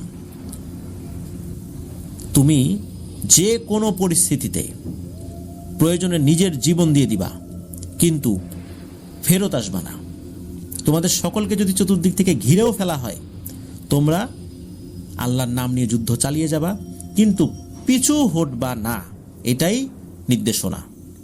এভাবেই তোমরা এই অত্যাচারী পিশাচদের মোকাবেলা করবা। নিশ্চয়ই আল্লাহ আমাদের সাথে আছেন। হয় তোমরা পিশাচদেরকে বন্দী করবা, না হলে হত্যা করে পুরো এলাকা পিশাচ মুক্ত করবা, এমনটাই তোমাদের প্রতি আমার নির্দেশ। তো এই সময় অন্য একটি গোত্রের একজন জিন খবর নিয়ে আসে এবং তিনি বলেন যে আমি একটা উপায় পেয়েছি, আপনাদের সকলের কাছে উপস্থাপন করতে চাই। ওই জিনটার বয়স ছিল কম, কিশোর বয়সী জিন, কিন্তু দেখেই বোঝা যাচ্ছিল যে সে ছিল খুব বিচক্ষণ এবং যুদ্ধ এবং এই ধরনের কলাকৌশল মানে সমরবিদ্যায় সে খুবই পারদর্শী এবং সে গোয়েন্দা তথ্য সংগ্রহ এবং গোয়েন্দা তথ্য বিশ্লেষণে তার একটা বিশেষ ক্ষমতা রয়েছে। এবং তার নাকি আরও একটি ক্ষমতা রয়েছে, যেটা আমার দাদা হুজুর আব্দুল কাইয়ুমের সামনে বলেন যে তিনি চাইলেই জিন এবং ইনসানের চোখ ফাঁকি দিয়ে সম্পূর্ণ অদৃশ্য হওয়ার ক্ষমতা রাখেন। ইনসানের চোখে অদৃশ্য হওয়ার ক্ষমতা তো সকল জিনেরই আছে, কিন্তু জিনদের চোখে অদৃশ্য হওয়া এটা চারটিখানি কথা না। শুধু তাই না, জিনদের চোখ ফাঁকি দিয়ে অদৃশ্য হয়ে যে কোনো জিনদের দুর্গম স্থান থেকেও যে কোনো তথ্য নিয়ে আসা এবং অতর্কিত হামলা চালিয়ে অদৃশ্য হয়ে যাওয়া, এটা সে জানে, এই বিদ্যাটা সে অর্জন করেছে। তো এই কথা যখন ওই তরুণ জিনটা বলেন, তখন কিন্তু সকলে মন্ত্রমুগ্ধ হয়ে এটা শোনেন যে আসলে আমাদের গোত্রের মধ্যে এমন একটা সম্ভাবনাময় তরুণ লুকায়িত ছিল, এটা আমরা জানতামই না। তখন তাকে বলা হলো যে তুমি এই বিষয়গুলো আগে কেন জানাওনি? তখন ওই জিনটা বলেন যে আসলে কোনো জটিল পরিবেশ পরিস্থিতির সৃষ্টি না হলে আমার এই বিদ্যা প্রয়োগ করাটা আমার বংশ পরম্পরায় নিষেধ করা হয়েছে। যেহেতু আমার গোত্রের সকলে, অন্য গোত্রের সকলে এবং আপনি আমাদের সুলতান বাদশাহ, আপনি মানুষদেরকে বাঁচানোর জন্য এমন একটা সিদ্ধান্ত নিয়েছেন, সুতরাং আমি অবশ্যই আমার সর্বশক্তি এখানে প্রয়োগ করব ইনশাল্লাহ। তবে এখানে আমার একটা পরিকল্পনা রয়েছে, আপনারা অনুমতি দিলে আমি এই পরিকল্পনাটা প্রকাশ করতে চাই আপনাদের সামনে। আর আমি আশা করি যে কোনো ধরনের রক্তপাত ছাড়াই আমরা যুদ্ধে জয়লাভ করতে পারবো ইনশাল্লাহ। আমাদের গোত্রেরও কেউ হতাহত হবে না, কারো এক ফোঁটা রক্তও ঝরবে না। তখন সকলে বলেন যে বলো কি তোমার পরিকল্পনা? তখন ওই তরুণ জিনটা বলেন যে ওই পিশাচ গোত্রের জিনের সর্দার, যে ওই সর্দারের একটাই মাত্র ছেলে আছে, ছোট্ট ছেলে, তাকে ওই সর্দার খুবই ভালোবাসে, তার অন্য কোনো দুর্বলতা নাই, মূলত তার ওই ছেলেটাই তার দুর্বলতা। আমি নিজেকে অদৃশ্য করে ওই সর্দারের পাশ থেকে তার পুত্রকে অপহরণ করে জিম্মি করে আপনাদের সামনে হাজির করতে চাই। যদি ওই গোত্র প্রধানের পুত্রকে অপহরণ করতে পারি, জিম্মি করতে পারি, তাহলে কোনো ধরনের রক্তপাত ছাড়াই আমরা আমাদের সকল শর্ত মানতে বাধ্য করব। যদি ওরা না শোনে তাহলে আমরা সরাসরি যুদ্ধে লিপ্ত হব ওদের সাথে। তবে আমার মনে হয় ওরা শুনবে। তবে আমার সাথে শক্তিশালী একটি যোদ্ধা দলকে সাথে দিতে হবে। যদি আমি সফল হতে না পারি কোনো কারণে, ওরা যদি আক্রমণ করার উপক্রম হয়ে যায়, তাহলে যেন আমি আমার শক্তিশালী জিন বাহিনী দিয়ে ওদের উপর আক্রমণ করতে পারি। কারণ আমি নিশ্চিত আমি ইনশাল্লাহ জয়ী হব, কিন্তু তারপরও যুদ্ধক্ষেত্রে কিছু অসম্ভাবনা চলে আসতেই পারে, যেটা অসম্ভব। তখন সেই জিনের সাথে শক্তিশালী একটি যোদ্ধা বাহিনীকে পাঠানো হয়। আর সেই তরুণ, বিচক্ষণ, সমরবিদ্যায় পারদর্শী ওই জিনের নাম হলো সামারা। তো ওই সময় ওই জিন তার সহযোদ্ধা জিনদেরকে নিয়ে ওই এলাকার উদ্দেশ্যে রওনা হয়। নির্দিষ্ট একটি জায়গায় তাদেরকে প্রস্তুত রেখে সামারা অদৃশ্য হয়ে সেই পিশাচের জায়গায় প্রবেশ করে, তাদের এলাকায় প্রবেশ করে। গোত্র প্রধানের পুত্র পাশেই বসা ছিল। মুহূর্তের মধ্যে ওই ছেলেকে জিম্মি করে অদৃশ্য হয়ে যায় সেই সামারা। আশেপাশের সকল জিন অবাক হয়ে যায়, আরে কই গেল সে? ওরা কিছু বুঝে ওঠার আগেই মুহূর্তের মধ্যে এই গোত্র প্রধানের পুত্রকে তুলে নিয়ে আসেন সামারা এবং নির্দিষ্ট এলাকায় এসে তার যোদ্ধা জিনদের সাথে মিলিত হয়ে সকলে একত্রে সাথে সাথে পরিস্থানে এসে হাজির হয়। ওই সময়ে আমার দাদা আব্দুল কাইয়ুম, উনি ওই পিশাচ পুত্রকে একটি গোলাপ সদৃশ ফুলের সাথে সাপ রূপে বন্দী করে ফেলেন এবং সকলের উদ্দেশ্যে আরো বলেন যে একমাত্র তিনি অথবা আমার বাবা আবুল কাশেম শুধু এই পিশাচ পুত্রকে মুক্ত করতে পারবেন। এ ব্যতীত অন্য কোনো পিশাচ জিন ওকে মুক্ত করতে পারে না বা পারবে না। তবে এ ব্যতীত অন্য কোনো পিশাচ জিন বা কোনো ইনসান যদি ওকে মুক্ত করার চেষ্টা করে, ওই ফুলটা ছিঁড়ে ফেলে, তাহলে ঘটনাস্থলেই ওই পিশাচ জিনের মৃত্যু হবে। পাশাপাশি যুদ্ধবন্দী হিসাবে ওদের সাথে যে শর্তটা আমরা আরোপ করব বা যেই শর্তগুলো ওরা মেনে নেবে, সেক্ষেত্রে শর্তটা ভঙ্গ হয়ে যাবে এবং ওরা খুব ক্ষিপ্ত হয়ে আবারও মানুষের উপর আক্রমণ করবে এবং পরিস্থানের উপর আক্রমণ করবে, যার ফল মানুষ সহ পরিস্থানের অনেককেই দিতে হবে। এটাই হচ্ছে এটার মূল রহস্য। পিশাচ জিন গোত্র প্রধানের পুত্রকে তুলে নিয়ে পরিস্থানে বন্দী করা প্রসঙ্গে ওই পিশাচ জিনকে অবগত করে একটি চিঠি পাঠায় আমার দাদা আব্দুল কাইয়ুম এবং শর্ত দেয়, আজ থেকে ওই গ্রামের মানুষের ক্ষতি তো দূরের কথা, অত্র এলাকা চিরদিনের জন্য ছাড়তে হবে। এছাড়া ওই গ্রামের 500 কিলোমিটারের মধ্যেও ওই পিশাচ গোত্রের কোনো জিন প্রবেশ করতে পারবে না, তাহলে ওই পিশাচ পুত্রকে মুক্তি দেওয়া হবে। আমার দাদা আব্দুল কাইয়ুমের সকল শর্ত মেনে নিয়ে ওই এলাকা ছাড়তে রাজি হন উক্ত গোত্র প্রধান পিশাচ জিন। তবে কয়েকটা দিন সময় চেয়ে নেন তিনি। আমার দাদা হুজুর পুরো বিষয়টি সম্পর্কে তার বন্ধু শামসুদ্দিন হুজুরকে আমার বাবার মাধ্যমে অবগত করেন। এক পর্যায়ে ওই পিশাচ জিন পুরো গোত্রের অন্য সব সদস্যদের নিয়ে ভারতের একটি রাজ্যের প্রত্যন্ত এলাকায় আশ্রয় নেয়, যেখানে মানুষ থাকে না, আর তার পুত্রের মুক্তির জন্য অনুনয় বিনয় করে আমার দাদা হুজুরের কাছে, আর বারবার ধর্ণা দিতে থাকে ওই পিশাচ গোত্রের প্রধান। তবে আমার দাদা হুজুর জানতেন, এখনই যদি ওই পিশাচ পুত্রকে মুক্তি দেওয়া হয়, তাহলে ওই পিশাচরা শামসুদ্দিন হুজুরের পুরো এলাকায় ভয়ঙ্কর তাণ্ডব চালিয়ে পুরো এলাকায় ভয়ঙ্কর এক গণহত্যা কায়েম করবে বা গণহত্যা চালাবে। পুরো গ্রামের মানুষকে একেবারে নরক যন্ত্রণা দিবে, চরম প্রতিশোধ নেবে ওরা, কারণ ওরাই তো শামসুদ্দিন হুজুরের কাছে গিয়েছিল, যার ফলশ্রুতিতেই তার সন্তানকে পরিস্থানে বন্দী করে রাখা হয়েছে ঘটনাচক্রে। তো এভাবেই আমার দাদা হুজুরের একান্ত হস্তক্ষেপে নির্দোষ গ্রামবাসীর উপর পিশাচ গোত্রীয় জিনের অত্যাচারের সমাপ্তি ঘটে এবং আমার দাদা হুজুর সেই পিশাচ জিন গোত্রের সর্দারকে বলেছিলেন যে তোমার ছেলের কোনো ক্ষতি হতে আমরা দেব না, যতক্ষণ আমাদের শর্ত তোমরা না ভাঙবা। এইভাবেই প্রায় 200 বছর পরিস্থানে বন্দী থাকার পর উক্ত পিশাচ গোত্র প্রধানের পুত্রের করুণ মৃত্যু হয়। জাহাঙ্গীর, তোমার ভুলের কারণে তোমার ভুলের কারণে ওই ফুল ছেঁড়ার মাধ্যম দিয়ে এই সমস্যাটা সৃষ্টি হয়েছে। তুমি বুঝতে পেরেছো তুমি কি করেছো? গ্রামবাসীর প্রতি পিশাচের ভয়ঙ্কর অত্যাচার সহ শামসুদ্দিন হুজুর, তারপর এই মাহানুর পরীর বাবা আবুল কাশেম ও তার দাদা পরিস্থানের বাদশা আব্দুল কাইয়ুম সহ এখানে উল্লিখিত পরিস্থানের সকল বিষয়টা বর্ণনা করছেন জাহাঙ্গীর ভাইয়ের সাথে থাকা সেই মাহানুর পরী। মাহানুর পরী নিজেই পুরো রহস্যটা বর্ণনা করেন।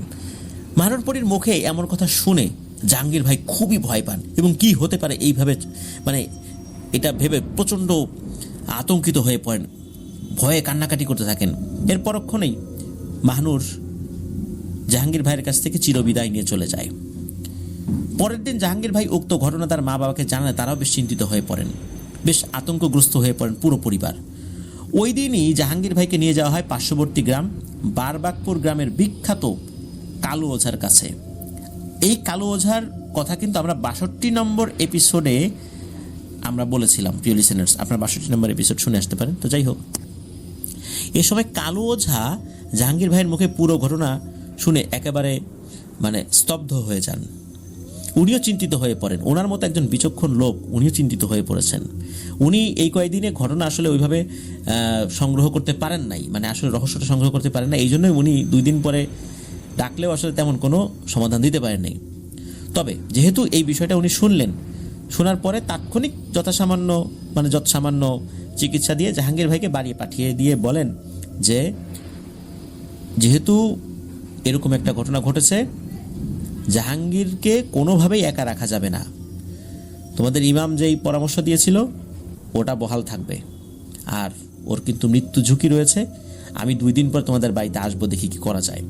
এই 2 দিনের মধ্যে দেখি আমি আরও কিছু করতে পারি কিনা। এই কয়েকদিনে তো তেমন কিছু করতে পারি নাই, কিন্তু এখন যেহেতু বিষয়টা আরও ভালো করে জানলাম, দেখি কি করতে পারি। বলে রাখা ভালো, এই কালো ওঝার কাছে তার সহযোগী 2 জিন সহ অনেক অনুগত জিনের আসা যাওয়া ছিল, যেটা তার বাবার আমল থেকেই ছিল। তারা সর্বোপরি কালো ওঝাকে বিভিন্ন দিক নির্দেশনা দিত যে কিভাবে কোন কাজটা করতে হবে, কোনটা করা যাবে না, কোনটা করতে গেলে কি সমস্যা হতে পারে, এ বিষয়ে তারা দিক নির্দেশনা দিত আর কি। যে কোনো কঠিন সমস্যা সমাধানে তারা সর্বোচ্চ সহযোগিতা করত কালো ওঝাকে। আর কালো ওঝাও তো অনেক বুজুর্গ টাইপের মানুষ ছিলেন। কালো ওঝা যখনই ওই জিনদেরকে ডাকেন, পুরো বিষয়টি তাদেরকে জানান, এই সমস্যার সমাধানে কি করা সম্ভব, তখনই ওই জিনটা কালো ওঝাকে জানান যে ঠিক আছে, আমরা আগে খোঁজ খবর নিয়ে দেখি। কারণ ওই জিনগুলোকে কিন্তু উনি বন্দি করেন নাই, ওই জিনেরা নিজেরাই কালো ওঝার কাছে আসতো। জিনদের ইচ্ছার বিপরীতে উনি কোনো কাজ করাতেন না। আর ওই জিনেরাও ছিল পরোপকারী। ওই দিন রাতের বেলা জিনেরা খবর নিয়ে আসেন, আর যে খবরটা নিয়ে আসেন, খবরটা আসলে খুবই খারাপ একটা খবর। খবরটা ছিল এরকম যে জাহাঙ্গীরের মৃত্যু পরোয়ানা জারি হয়েছে, সুযোগ পেলে তাকে হত্যা করার নির্দেশ দেওয়া হয়েছে। তবে এর মধ্যেও একটা আশার বাণী রয়েছে, সেটা হচ্ছে যে এই মৃত্যু পরোয়ানা জারি করেছে কিন্তু এই মাহানুর পরীর বাবা দাদা এরা না, ওর মৃত্যু পরোয়ানা জারি করেছে ওই পিশাচ গোত্রের জিন সর্দার। কারণ 200 বছর ধরে তার ছেলের আশায় তারা ছিল, কিন্তু তার ছেলের এরকম মৃত্যু হয়েছে। পিশাচ গোত্রের জিনেরা যেহেতু বুঝতে পেরেছে যে মূলত একটা মানুষের কারণে এটা হয়েছে, জিনেরা এটা করে নাই, এই কারণে ওই পরিস্থানে আক্রমণ করার কোনো পরিকল্পনা ওদের আপাতত নাই। তবে জাহাঙ্গীরের ওরা একটা ক্ষতি করবে। কিন্তু আশার বাণী এটাই যে ওই পিশাচদের একটা সীমা রেখা আছে, এই সীমার বাইরে ওরা যেতে পারবে না। তবে ওদের অনুগত বা ওদের পরিচিত অনেক পিশাচ রয়েছে, তাদেরকে মূলত নির্দেশ দেওয়া হয়েছে যে জাহাঙ্গীরকে তুলে নিয়ে আসতে। মূলত জাহাঙ্গীরকে তুলে নিয়ে আসার পর ওই পিশাচ গোত্রের যে আস্তানা, ওখানে জাহাঙ্গীরের মৃত্যুদণ্ড কার্যকর করা হবে। তো এমন কথা শুনে কালো ওঝা ওই দিন সন্ধ্যার পর জাহাঙ্গীর ভাইয়ের বাড়ির উদ্দেশ্যে রওনা হন। ওই দিন বিকাল থেকে হঠাৎ করেই জাহাঙ্গীর ভাইয়ের কোনো খোঁজ খবর পাওয়া যাচ্ছে না, কোথাও তাকে খুঁজে পাওয়া যাচ্ছে না। এদিকে জাহাঙ্গীর ভাইকে খুঁজতে আত্মীয় স্বজন সহ অনেকেই বের হয়, কিন্তু কোথাও তার খোঁজ পাওয়া যায় না। ওই দিন এশার নামাজ শেষে কালু ওঝা এবং তার সহযোগী 2 জন হাফেজ নিয়ে জাহাঙ্গীর ভাইয়ের বাড়িতে উপস্থিত হয়েছেন। এসে শুনেন জাহাঙ্গীর ভাইয়ের নিখোঁজ হওয়ার বিষয়। আর জাহাঙ্গীর ভাইয়ের বাড়ি থেকে কালু ওঝার বাড়িতে আসলে আসা যাওয়ার পথটা তো একদম একটু সময় তো লাগবেই ওই সময়ের প্রেক্ষাপটে। তো জাহাঙ্গীর ভাইয়ের নিখোঁজ হওয়ার পর কিন্তু লোক পাঠানো হয়েছিল কালো ওঝার বাড়িতে, কিন্তু কালো ওঝাও তো তার জাহাঙ্গীর ভাইয়ের বাড়ির দিকে রওনা দিয়েছিলেন। তো যাই হোক, কালু ওঝা বেশ রাগ করেই বলেন যে আপনাদেরকে বারবার বললাম ওকে চোখে চোখে রাখতে, তারপর আপনারা পারলেন না, এটুকু কাজও করতে আপনারা ফেল করলেন। তখন কালু ওঝা বলেন যে অনেক দেরি হয়ে গেছে, আর কিছু করার নাই, বুঝতে পারছি যে অনেক দেরি হয়েছে, কিছুই করার নাই, কিন্তু তারপরও আমি কি শেষ চেষ্টাও করব না জাহাঙ্গীরকে ফেরত আনার? কিন্তু এই কাজে আমার নিজেরই মৃত্যু ঝুঁকি আছে, কিন্তু তারপরেও জাহাঙ্গীরকে ফেরত আনার জন্য আমি শেষ চেষ্টাটা অবশ্যই করব, যদি আমি মরেও যাই। তখন জাহাঙ্গীর ভাইয়ের এই হারিয়ে যাওয়া এই ব্যাপারটা নিয়ে উনি মানে ওই কালু ওঝা উনি বুঝতে পারেন যে এইটা তার অনুগত সাধারণ জিনদের কোনো কাজ না, পরামর্শক জিন বা যারা চিকিৎসা সংক্রান্ত কাজ করে এদের কোনো কাজ না। উনি তাদের মধ্যে থেকে একটু চঞ্চল মানে দুষ্টু প্রকৃতির জিন, এই অর্থে যে ওরা ঠিকঠাক মতো কথা শোনে না, বেশ চঞ্চল প্রকৃতির জিন, এদের একটা দলকে খবর নিতে পাঠায় যে জাহাঙ্গীর এখন ঠিক কোন অবস্থায় আছে, কোথায় আছে, ওকে কি একদম ওই পিশাচদের আস্তানে নিয়ে যেতে তারা সক্ষম হয়েছে। তো যখন পাঠানো হয় ওদের একজন বেশ আহত অবস্থায় ফেরত আসে। তো সে আহত জিনটা বলে যে পিশাচদের একটি দল জাহাঙ্গীরকে তুলে নিয়ে গেছে, বাধা দিলে ওরা আমাদের 4 জন জিনকে নৃশংসভাবে হত্যা করেছে, আর আমাদের আরও কয়েকজন সহযোগী তারাও এখনও ওই জিনদের সাথে যুদ্ধ চালিয়ে যাচ্ছে। এমত অবস্থায় এই খবরটা দেওয়ার জন্য আপনাদের কাছে আসলাম, যদি এই মুহূর্তে আমাদের সাথে আরও কিছু জিন পাঠানো না হয় তাহলে আমার যে সহযোগী ওদের সাথে যুদ্ধ করছে ওরা মারা পড়বে। এতক্ষণে মারা পড়েছে কিনা তাও আমরা জানি না, আমরা মূলত ওদেরকে ব্যস্ত রেখেছি যুদ্ধ করতে যতটুকু সময় লাগে এই সময়ের মধ্যে যদি আমরা ওখানে না যাই তাহলে এক্ষুনি ওরা আমাদের সীমানা পাড়ি দিয়ে ওই পিশাচের আস্তানায় চলে যাবে। এই ধরনের যখন একটা ব্যাপার তাকে বলা হলো তখন কালু ওঝা চিন্তায় পড়ে যান। উনি তার অনুগত খুবই শক্তিশালী মহাশক্তিশালী একটা পিশাচ সর্দার ছিল, তাকে সচরাচর ডাকেন না, তার সাথে এমনি সম্পর্ক ভালো রাখেন, তাকে তো কোনো বন্দি করে কাজ করানো যায় না, বা তাকে উনি ওইভাবে বন্দি করে কাজ করানো নাই কখনো, এমনি সম্পর্ক রাখেন আর কি। তখন তাকে হাজির করা হয়। তাকে হাজির করাতে গিয়ে কালু ওঝা তার জীবনের সকল আমল বা চেষ্টা সেগুলো চালিয়ে যাচ্ছিলেন, কারণ তাকে হাজির করাটা বেশ কষ্টসাধ্য ছিল। তবে একটা সময় কি হয়েছিল, কালু ওঝার নাক মুখ দিয়ে রক্ত বের হওয়া শুরু হয়। এমত অবস্থায় ওই শক্তিশালী জিনটা চলে আসে। জিনটা চলে আসার পর তাকে সালাম দেয় এবং বলেন যে হুজুর আপনি তো আমাকে কখনো ডাকেন না, বলেন আপনার জন্য কি করতে পারি, আপনার জন্য আমার জান হাজির। তখন বলে যে দেখো এই ব্যাপার, আমার জিনেরা মারা পড়েছে, সেখানে এখনো যুদ্ধ চলছে, এখন কি হয়েছে অবস্থা জানি না, তুমি তোমার বাহিনী নিয়ে ওকে উদ্ধার করো, আর তুমি যদি না পারো তাহলে জাহাঙ্গীরের লাশও উদ্ধার করতে পারবো না। তখন ওই শক্তিশালী পিশাচ জিনটি হুজুরকে প্রতিশ্রুতি দেন, হুজুর আমার জীবনও যদি চলে যায় আমি সহ আমার দলের যারা আছে তারা সর্বোচ্চ চেষ্টা করব জাহাঙ্গীরকে ফেরত নিয়ে আসার জন্য, আর প্রথমে চেষ্টা করব যারা নিয়েছে ওরাই যেন ফেরত দিয়ে যায়, কারণ আমরা যদি জাহাঙ্গীরকে ফেরত নিয়ে আসি তাহলে জাহাঙ্গীরের মৃত্যু হতে পারে, কিন্তু ওদেরকে যদি বাধ্য করি জাহাঙ্গীরকে দিয়ে যেতে তাহলে জাহাঙ্গীরের ছোটোখাটো কিছু ক্ষতি হলেও জাহাঙ্গীরের জীবন বেঁচে যাবে। কিন্তু আমরা এই চেষ্টা করব, আপনিও আপনার জায়গা থেকে আমল বন্ধ করবেন না, তাহলে আমরা দুর্বল হয়ে পড়ব। তো এভাবেই ওই মহাশক্তিশালী সেই জিনটা কালু ওঝার কাছ থেকে তার একটা বাহিনী নিয়ে বিদায় নেন। এদিকে কালু ওঝা আল্লাহর উপর ভরসা করে তার জীবনের সর্বোচ্চ ঝুঁকি নিয়ে উনিও ওনার মতো করে আমল করে যাচ্ছেন। এদিকে ওনার নাক মুখ দিয়ে রক্ত পড়া শুরু করছে, কিন্তু তারপর উনি থেমে যাচ্ছেন না। এক পর্যায়ে ফজরের আজানের ঠিক আগ মুহূর্তে ধপাস করে গোয়াল ঘরের কাছে একটা শব্দ হয়। তো ওখানে একটা খড়ের গাদা ছিল, সকালে তড়িঘড়ি করে ওই খড়ের গাদার কাছে যান, মানে গোয়াল ঘরের পাশে যেটা আছে। তো ওখানে দেখা যায় যে ওই স্তূপের উপর জাহাঙ্গীর ভাই পড়ে আছে, তবে সম্পূর্ণ অচেনা এক জাহাঙ্গীর। কে যেন প্রবল আক্রোশে জাহাঙ্গীর ভাইয়ের ঘাটটা চাপ দিয়ে ভিতরে ঢুকিয়ে দিয়েছে বলতে আমাদের গলার যেই একটা লেন্থ রয়েছে, ঘাড় এবং মাথা এর মাঝখানে কিন্তু গলা আছে না, আমরা যে গলার যেই একটা 4 ইঞ্চি 5 ইঞ্চি যেটাই থাকে আর কি, মনে হচ্ছে তার কাঁধের সাথে মাথা সমান, মানে মনে হচ্ছে মাথা চাপ দিয়ে শরীরের ভিতরে ঢুকিয়ে দিয়েছে। আর জাহাঙ্গীর ভাইয়ের নাক মুখ দিয়ে রক্ত ঝরতে থাকে। এদিকে যেহেতু জাহাঙ্গীরকে ভাইকে ফেরত পাওয়া গেছে, তখন ওই শক্তিশালী জিনটাও মানে পিশাচ জিনটাও আসেন এবং এসে বলেন যে আমরা মূলত ওই জিনগুলোকে বাধ্য করেছি, ওরা আসলে আসল পিশাচ সর্দারের অনুগত কেউ না, তার আন্ডারেও তারা থাকে না, মূলত এরা অন্য এলাকার পরিচিত, তাদেরকে দিয়ে কাজটা করতে গিয়েছিল। তখন ওরা যখন বুঝলো যে এই ছেলেটাকে নিয়ে যেতে গেলে আমাদের হাতে ওরা মারা পড়বে, তখন আমরা বলি যে তোরা ওকে যেখান থেকে নিয়ে এসেছিস ওখানে ফেরত দিয়ে আসবি। তখন ওরা রাজি হয়, কিন্তু ওর একটা ক্ষতি না করে ওরা যাবে না। তখন ওরা ওর এই ক্ষতিটা করে দেয়, আর এই ক্ষতিটা যদি ওরা না করতো তাহলে জাহাঙ্গীরকে জীবিত অবস্থা আমরা উদ্ধার করতে পারতাম না, বা আমরাও নিয়ে আসতে পারতাম না, ওর লাশটাই শুধু নিয়ে আসতে পারতাম।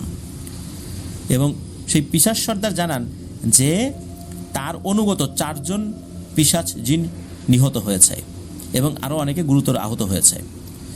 এবং আর একটা ব্যাপার যেটা ওই পিশাচ সর্দার জানান, তিনি জানান যে ওরা 2 জন পিশাচকে বন্দি করে নিয়ে এসেছে, যারা ওই পিশাচ সর্দারের মানে যেটা পরিস্থানের যে ছেলেটা ছিল আর কি, সেই ছেলের বাবা যে পিশাচ সর্দার, তার কথা শুনে যারা এসেছিল এরকম 2 জনকে বন্দি করে তারা নিয়ে এসেছে।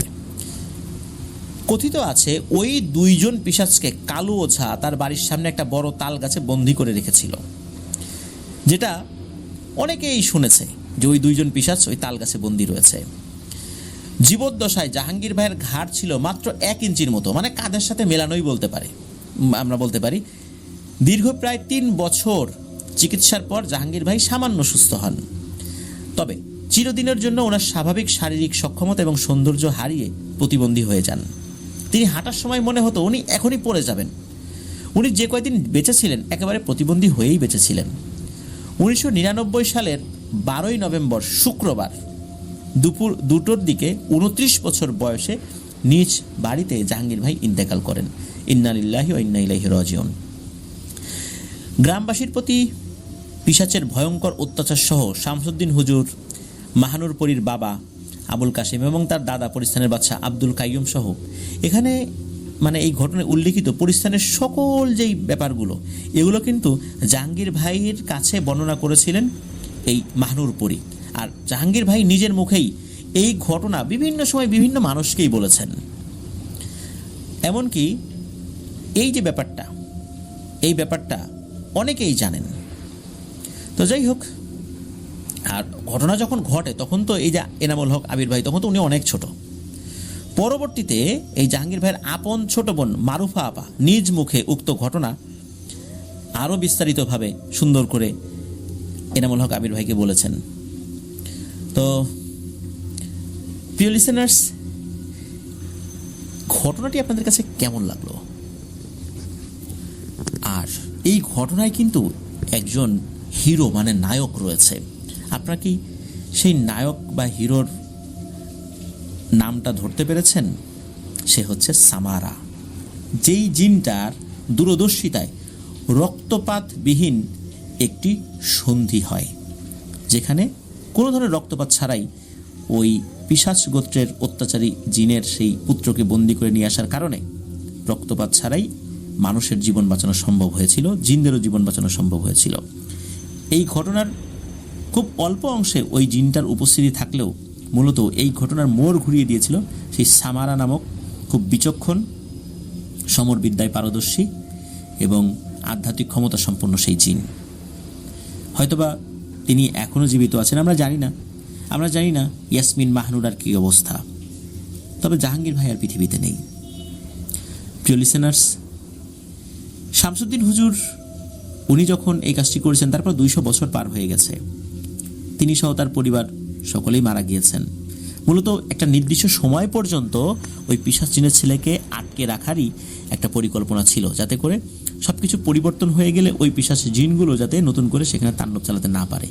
কিন্তু জাহাঙ্গীর ভাইয়ের এই ভুলের কারণে অনেক কিছুই পরিবর্তন হয়ে যায়। কিন্তু পরবর্তীতে কি হয়েছে এই বিষয়টি আর কখনোই জানা যায়নি, যে আসলে পরবর্তীতে ওই পিশাচ গোত্রের জিনেরা এটার প্রতিশোধ হিসাবে মানুষের উপর কোনো নির্যাতন করেছিল কিনা।